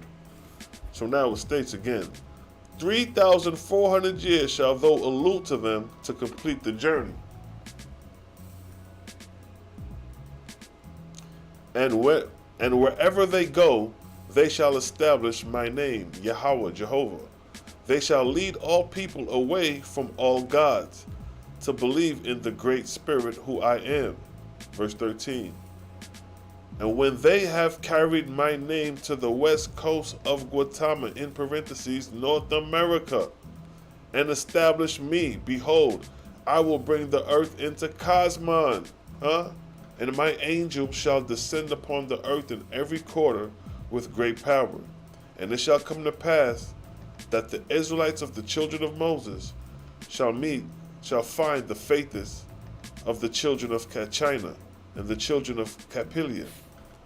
And all these people shall cry out in that day, no God, no El Elohim, no Lord, no Adonai, no Savior, for my hand will be upon them, and their words shall be my words. But they will proclaim me, the great spirit, the ever-present Jehovah. So there's a 3,400 year prophecy about the Israelites coming westward and then coming to America, as is written in the Oahspe. So they want to talk about, does the Oahspe have a prophecy? That's a prophecy about your ass, Israel, coming to America. And didn't that prophecy come to pass? Because we right here in America. But you can't really show me a prophecy in the Bible where it talks about Israelites coming to America and sojourning for 3,500 years. This is the time of Moses. It said for the time of Moses this is going to start. But it really didn't kick off till after the destruction of Jerusalem in 70 AD. That's when it really kicked off. See that? Prophecy in the Bible about the Israelites. I mean in the Oahspe. Yes, family. Yes, that's a vibe. That brings a vibe right there. Oahspe talking about you, Israel. More confirmation of this land, exactly. Hold tight, hold tight. Right back.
It's a vibes.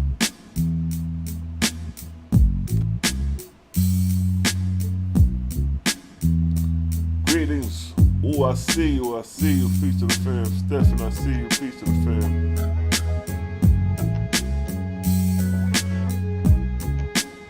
Okay, no doubt, King.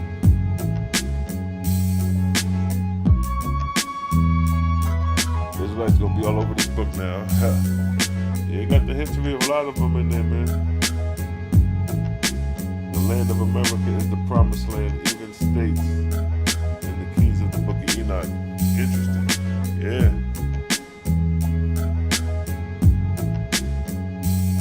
No doubt. Yeah, yo. Prophecy was going to fulfill in the West. See, everybody think it started in the East. The prophecies and all that started in the East. The fulfillment is going to be in the West. The fulfillment of Jehovah's revelation is coming out the West. The Oahspe is coming out the West.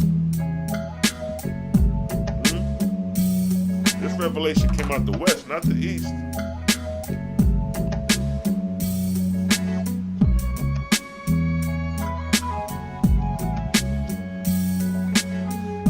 Mel, what's good, family? So love. You can always come back and catch the backtrack. Cause it's a vibes. So you have the prophecy of Israel mentioned in the Oahspe.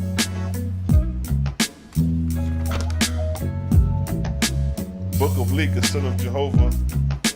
Chapter 4, verse 12 is where you want to find it.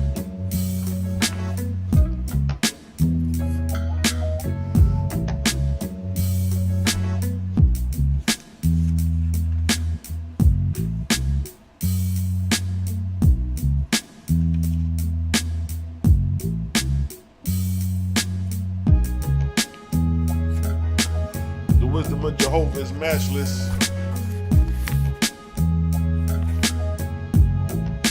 Listen to the wisdom of Jehovah right here.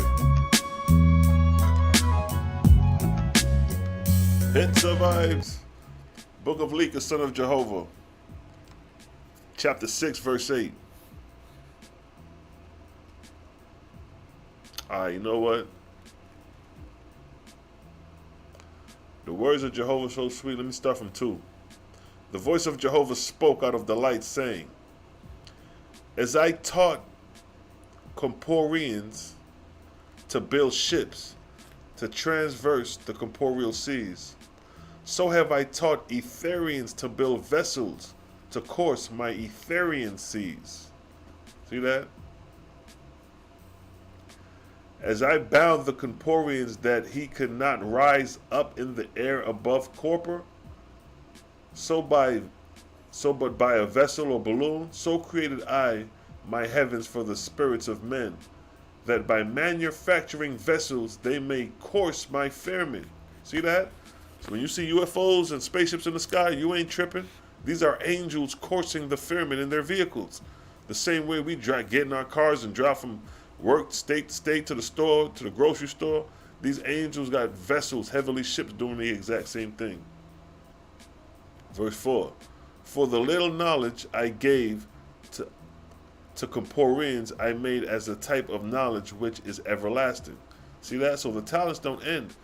So whatever type of talent you do on earth, it don't end here. You can continue to craft in spirit. Verse 5. To the Corporean I gave 2 kinds of presents, objective and subjective. By the later he could imagine himself in a far off place, and the thought that proceedeth out of him goes to a friend and speaketh understandingly in the distance. For thus I created him. But he who goes objectively must take his person with him, for so created I him. And I magnified these 2 conditions unto the spirits of all men, that they may also appear objectively and subjectively in the places known to them. Verse 7. And this is the bondage I created unto all places on the earth and in the heavens thereof, making all men making all men understand the power of objective association. Verse 8, I created wide seas on the corporeal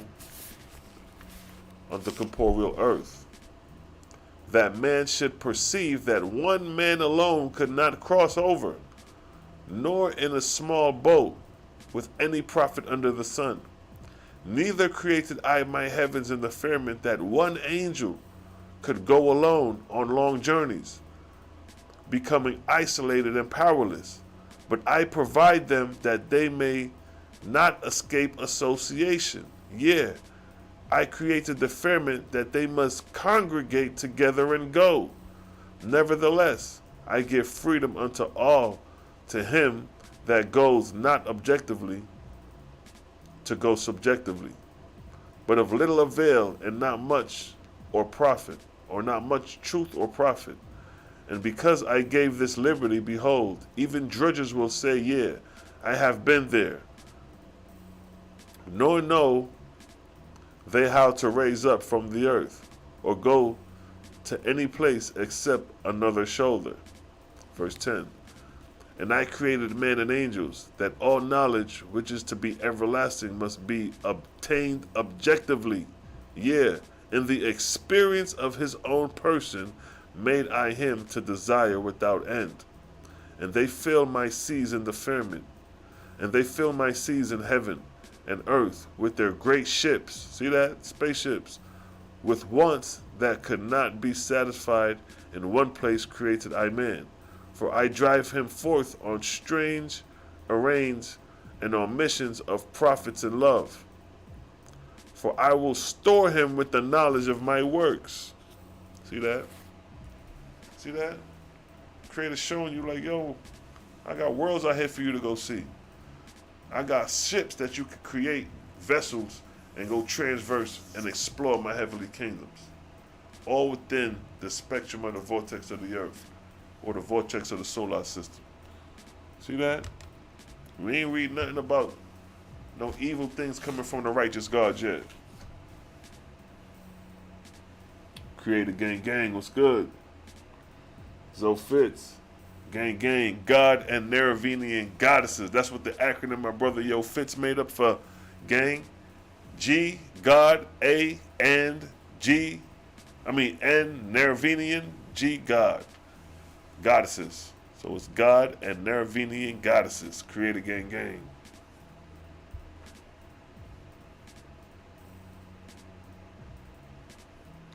Ooh-wee. And even now let them that go to the east teach them that shall be converted to flee to the west. And see that? Interesting. Yes. So that's what we doing, yo. Peace to the righteous gods and goddesses. No evil activity are going to prosper upon these pods. Yeah.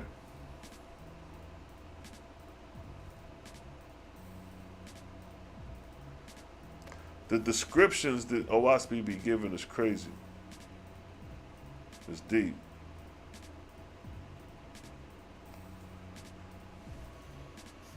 Yeah, this shit is crazy. What's good, fam? Trini in the house. Where I said Trini? Where I said big man? Big gal, whatever. But there, you know, Trini thing. Where the dal? Where the aki there, boy? Where the pale out with them things there, boy? Where the routine them things there, boy? I need me some devils right now, brethren. Give me some devils now. For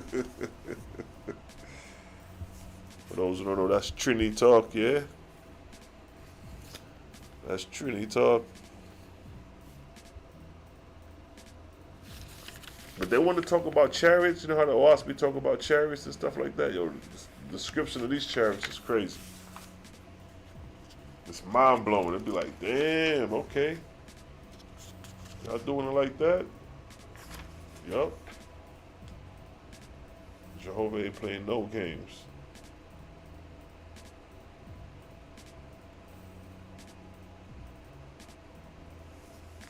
Here goes some more hidden knowledge about angels that was assigned to some of these deities. some of these mortal deities. Moshe, Book of Leka, son of Jehovah, chapter 10, verse 4. As a matter of fact, start from verse 10, verse 1. See, because there's a lot of system and order going on in the heavenly kingdoms. A lot of system and order.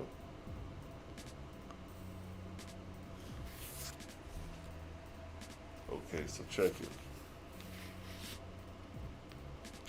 Let me go back up to chapter 9. Start from verse 7. The true God said, We weep before thee, O Jehovah. Long and hard we labored our labor, our allotted seasons. We were helpless, witnesses to the great darkness that came upon the inhabitants of heaven and earth. Verse 8. Leka said, To you 5 true gods, who have toiled in the darkness of the earth and her heavens, I restore your old-time names for the season of dawn, after which I will raise you all up with your kingdoms restored to the full, and ye shall be hearers in my Naravenian heavens in peace and rest. Verse 10. The 5 gods' names were Ani, Jek, Lay, Oel, and Yeth. Leka said unto them, Ye have been herefore crowned as gods. Come ye to the foot of Jehovah's throne, for I will crown you with new names. When ye came to the place designated, Leka continued, Take my crown upon thy head, and speak thou in Jehovah's name, in that labor which I put upon thee. Jehovah Ani, Jehovah Chek, Jehovah Lay, Jehovah in Oel, Jehovah in Yeth. Verse 3. Thereupon Leka crowned the name with the band on the head inscribed, In Ani, in Jek, in Lay, in Oel, and in Yeth. Panic names design their rank and the age of the earth in which these things came to pass. Verse 4. Leka said, To each and every one I give of my Etherean host 10 million laborers for the period of dawn. And these are the labors I allude unto you. To Inan, to go down to the earth, to the land of India, and be inspirer unto my mortal son Capelia and his followers. To Inlay, to go down to the earth, to the land of Japheth, and be inspirer unto my son Chini and his followers. To Noel, to go down to the earth, to the land of Egypt, and be inspirer to my son Moses and his followers. See that? And ye 3 shall restore the faithless in these great divisions of the earth unto liberty and safety. And thou, in Oel, shall deliver Moses and the Israelites or faithless out of Egypt, and shape their course westward, for they shall circumscribe the earth and complete it by the time of Cosmon. See that? Verse 5. To inject, go down to the earth, to Persia and Hellas, and provide those people to liberate their slaves who are faithless, whom thou shalt inspire to migrate to Moses and his people. To Inyeth, to go down to the earth, to Japheth and India and Arabia, to inspire the scattered faithless in those lands to come together, to the great lights of Capelia, China, and Moses. See that?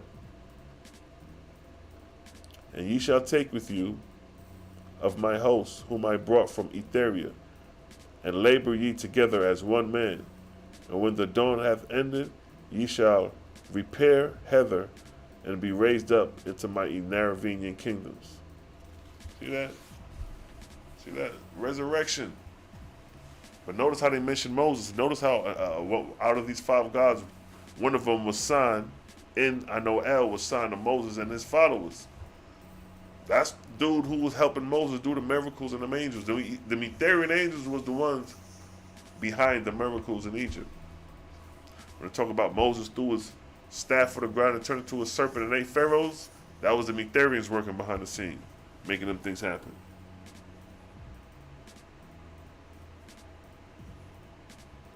That's right, fam.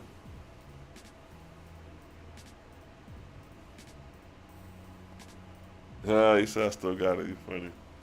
That's right, family. Let's bring up that music again, because it's a vibes. You know what I mean? Read a little, throw the music on, vibe out. You dig?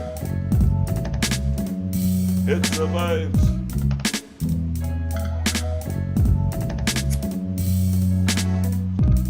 It gets deep, fam.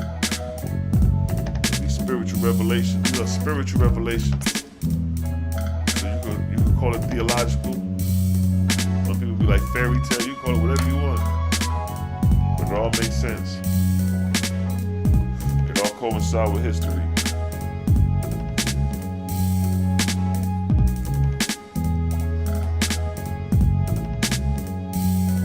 Everything we read so far was about righteousness, delivering spirits out of darkness. We described how the king had many bodies on him. He killed many men, and the spirits had nothing good for the king. Nothing good for the king to say. It gets deep, family. It's a vibes. We gonna vibe out, fam. We gonna vibe out. Yes, family.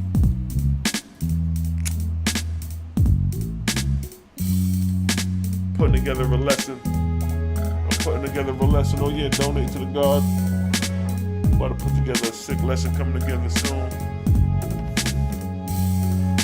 I want to give another breakdown of the timetables of prophecy through illustration. Another thing the Oahspe talks about is how the Israelites went up in Europe. Same way they went into Africa, the same way they went throughout Africa, they went throughout Europe as well, yo. That's another interesting thing.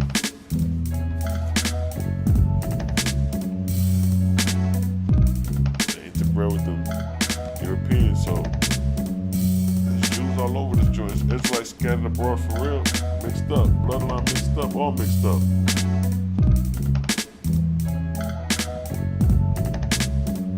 It's a vibes.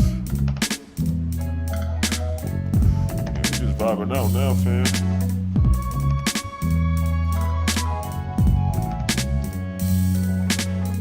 We just vibing out.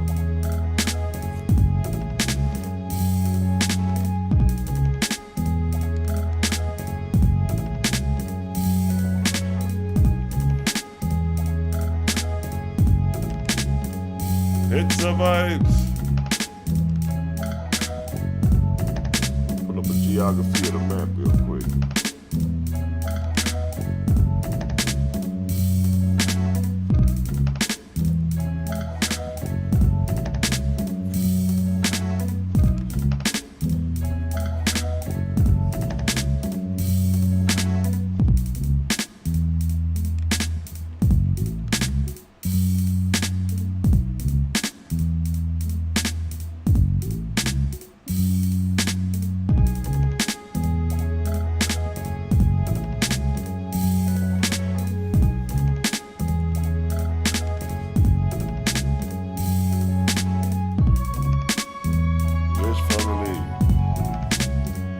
It's all the vibes.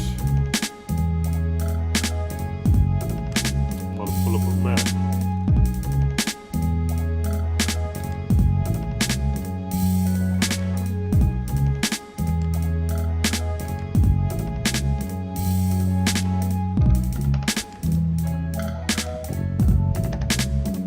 It's all the vibes. Yes, family. Big up yourself, large up yourself. We on the dance floor. Dance floor vibing out, two-step into it. Two-step into the music.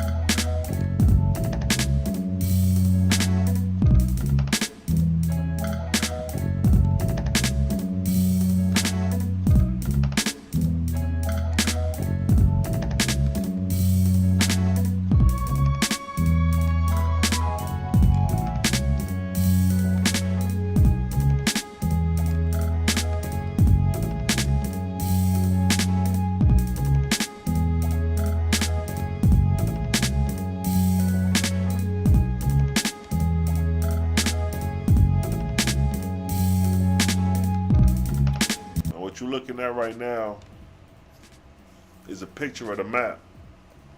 It's a map of the world, and it's showing you vegetation and dry land. Now, the Oahspe talks about a time when the earth is going to be uninhabitable for man. Man become extinct to the earth. The only way man become extinct to the earth is through having no vegetation.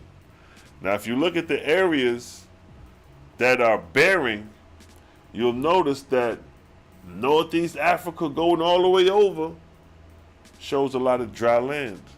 Like the Middle East, you can forget about it.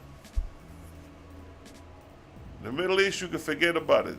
Living in Sahara Africa, North Africa, forget about it. Living in them deserts, your ass better be equipped with all type of bread, water to sustain out there. But then look at Australia, barren. See that? The whole continent is barren. These are early signs of planetary bearingness, where nothing can generate and grow. The earth is going through its third age. It's coming into its third age. We have another 72,000 years, roughly, before the earth is going to be a complete barren wasteland. Like how you see the North African desert, the Sahara desert, the whole planet is going to become a Sahara. Look at Alaska. Now look at the vegetation. Look at the stronghold of vegetation is in South America. And if you notice, the stronghold of the vegetation is closer to the equator region. South America got a shitload of vegetation. Niggas gonna have to flock over there. Humanity gonna have to flock south. In Africa, you got the Congo region. That's highly jungle. They're gonna have to utilize that. But if you notice, look how it's encroaching. Look how the greenery is fading out in Africa. Look at South Africa. Look at North Africa. All you have is the center. It's going to slowly encroach itself inward, and it's going to become desolate. They're going to exhaust all the resources. Man is going to exhaust all the resources within the next 72,000 years from the planet. It's already barren. They're already taking all the oil out the planet, polluting the atmosphere. We got another 72,000 years, fam. And then, bam! What the Oahspe say right there? What's that in the home? Let me read that part.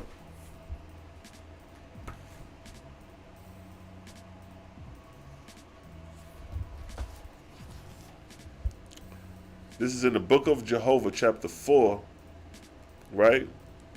Verse 15. No, verse 14. Open thy eyes, O man. There is a time of childhood, a time of Genesis, a time of old age, and a time of death unto all men. Even so is it with all corporeal worlds I've created. Verse 15. First as vapor, the vortex carrieth forth, and it condenses, its friction engenders heat, and it is molten, becoming as a globe of fire in heaven. Then I take it and place it in its newborn. Then I take it and place it as a newborn world, and I set it in the orbit prepared for it. Verse 16. In the next age I bring it into Simu, for it is ripe for the bringing forth of living creatures, and I bestow the vegetable and animal kingdom. So this is where we're at right now, family. We're at the vegetable and animal kingdom, because the only ways animal can sustain themselves on the planet is by eating vegetables. No vegetables, no animals, right? So vegetation, the vegetable kingdom, is our primary source of our existence. So now, verse 17. Next it enters Hutu, for it is past the age of begetting, even as the living who are in dotage. Next it enters Adu, and nothing can generate upon it, meaning nothing can generate upon the earth, just like your deserts. If you plant a seed in the desert, it ain't gonna grow. Nothing can generate upon it. Everything, all the soil has been exhausted.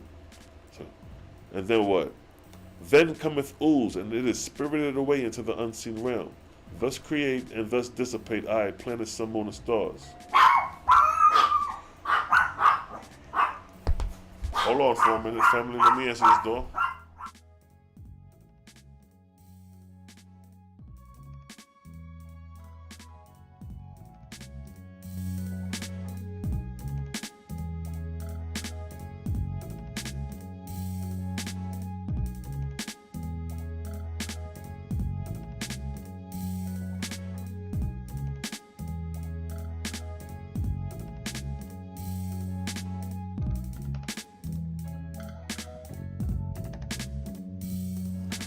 Yes, family. Yeah, you good. So this last verse, verse 18 states, my examples are before all men. My witnesses are without number. I raise up the tree. I raise the tree up out the ground. I give it a time to bring forth fruit, and then bearingness and death and dissolution. I prepare the new fields with rich soil, bring it forth, and the old field that is exhausted, and man shall weigh the progression and destiny of a whole world. That's the key point. Right there I want to get to. Man shall weigh the progression and destiny of a whole world. And the way you do that is by studying the geography of the planet, the vegetation of the planet. Wherever there's vegetation and wherever there's bearingness. And we break that down on a percentage wise. So if you want to look at this map on the percentage wise and look at the areas that are bearing in comparison to the areas that are still flourishing with greenery, you can say that the earth is roughly 65% barren, about 50%, 45% still inhabitable with greenery. And that's how you weigh the destiny of a whole world. See that? Based off geography. Bong. Because it's a vibes.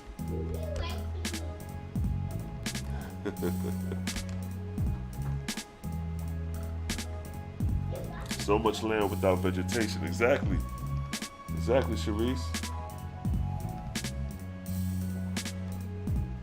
You know what I mean? So much land without vegetation. So what we gonna do without vegetation? We gonna starve, right? And look at the way things is at. Look at the fast food restaurants. Look at McDonald's, look at Burger King, look at KFC, Popeye's Chicken, Church's Chicken. How are all these stores supplying you with all this chicken, 24 hours damn near a day, never running out of supplies? Where they getting all this chicken from? If they was killing off cows and chickens on that scale to supply your hunger and appetite, year in, year out, 24 hours a day, 7 days a week, man, it'll be no more goddamn cows on the planet. Or at least in North America. So something else got to be going on with the so-called meat, these so-called chicken and beef that they feeding us. The GMOs, exactly, genetically modified foods, or engineers, yeah. They're cloning, they're doing all type of things. It's real in the field. Let's vibe for a minute.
Yes, family, it's the vibes. Become a breatharian. Yeah, you're right, become a breatharian. But see, the problem with becoming a breatharian is that the vegetation is what we sustain ourselves as the breatharian. The vapors that radiate off the fruits, the vegetables, is the sustainer. Just imagine It's a vibes.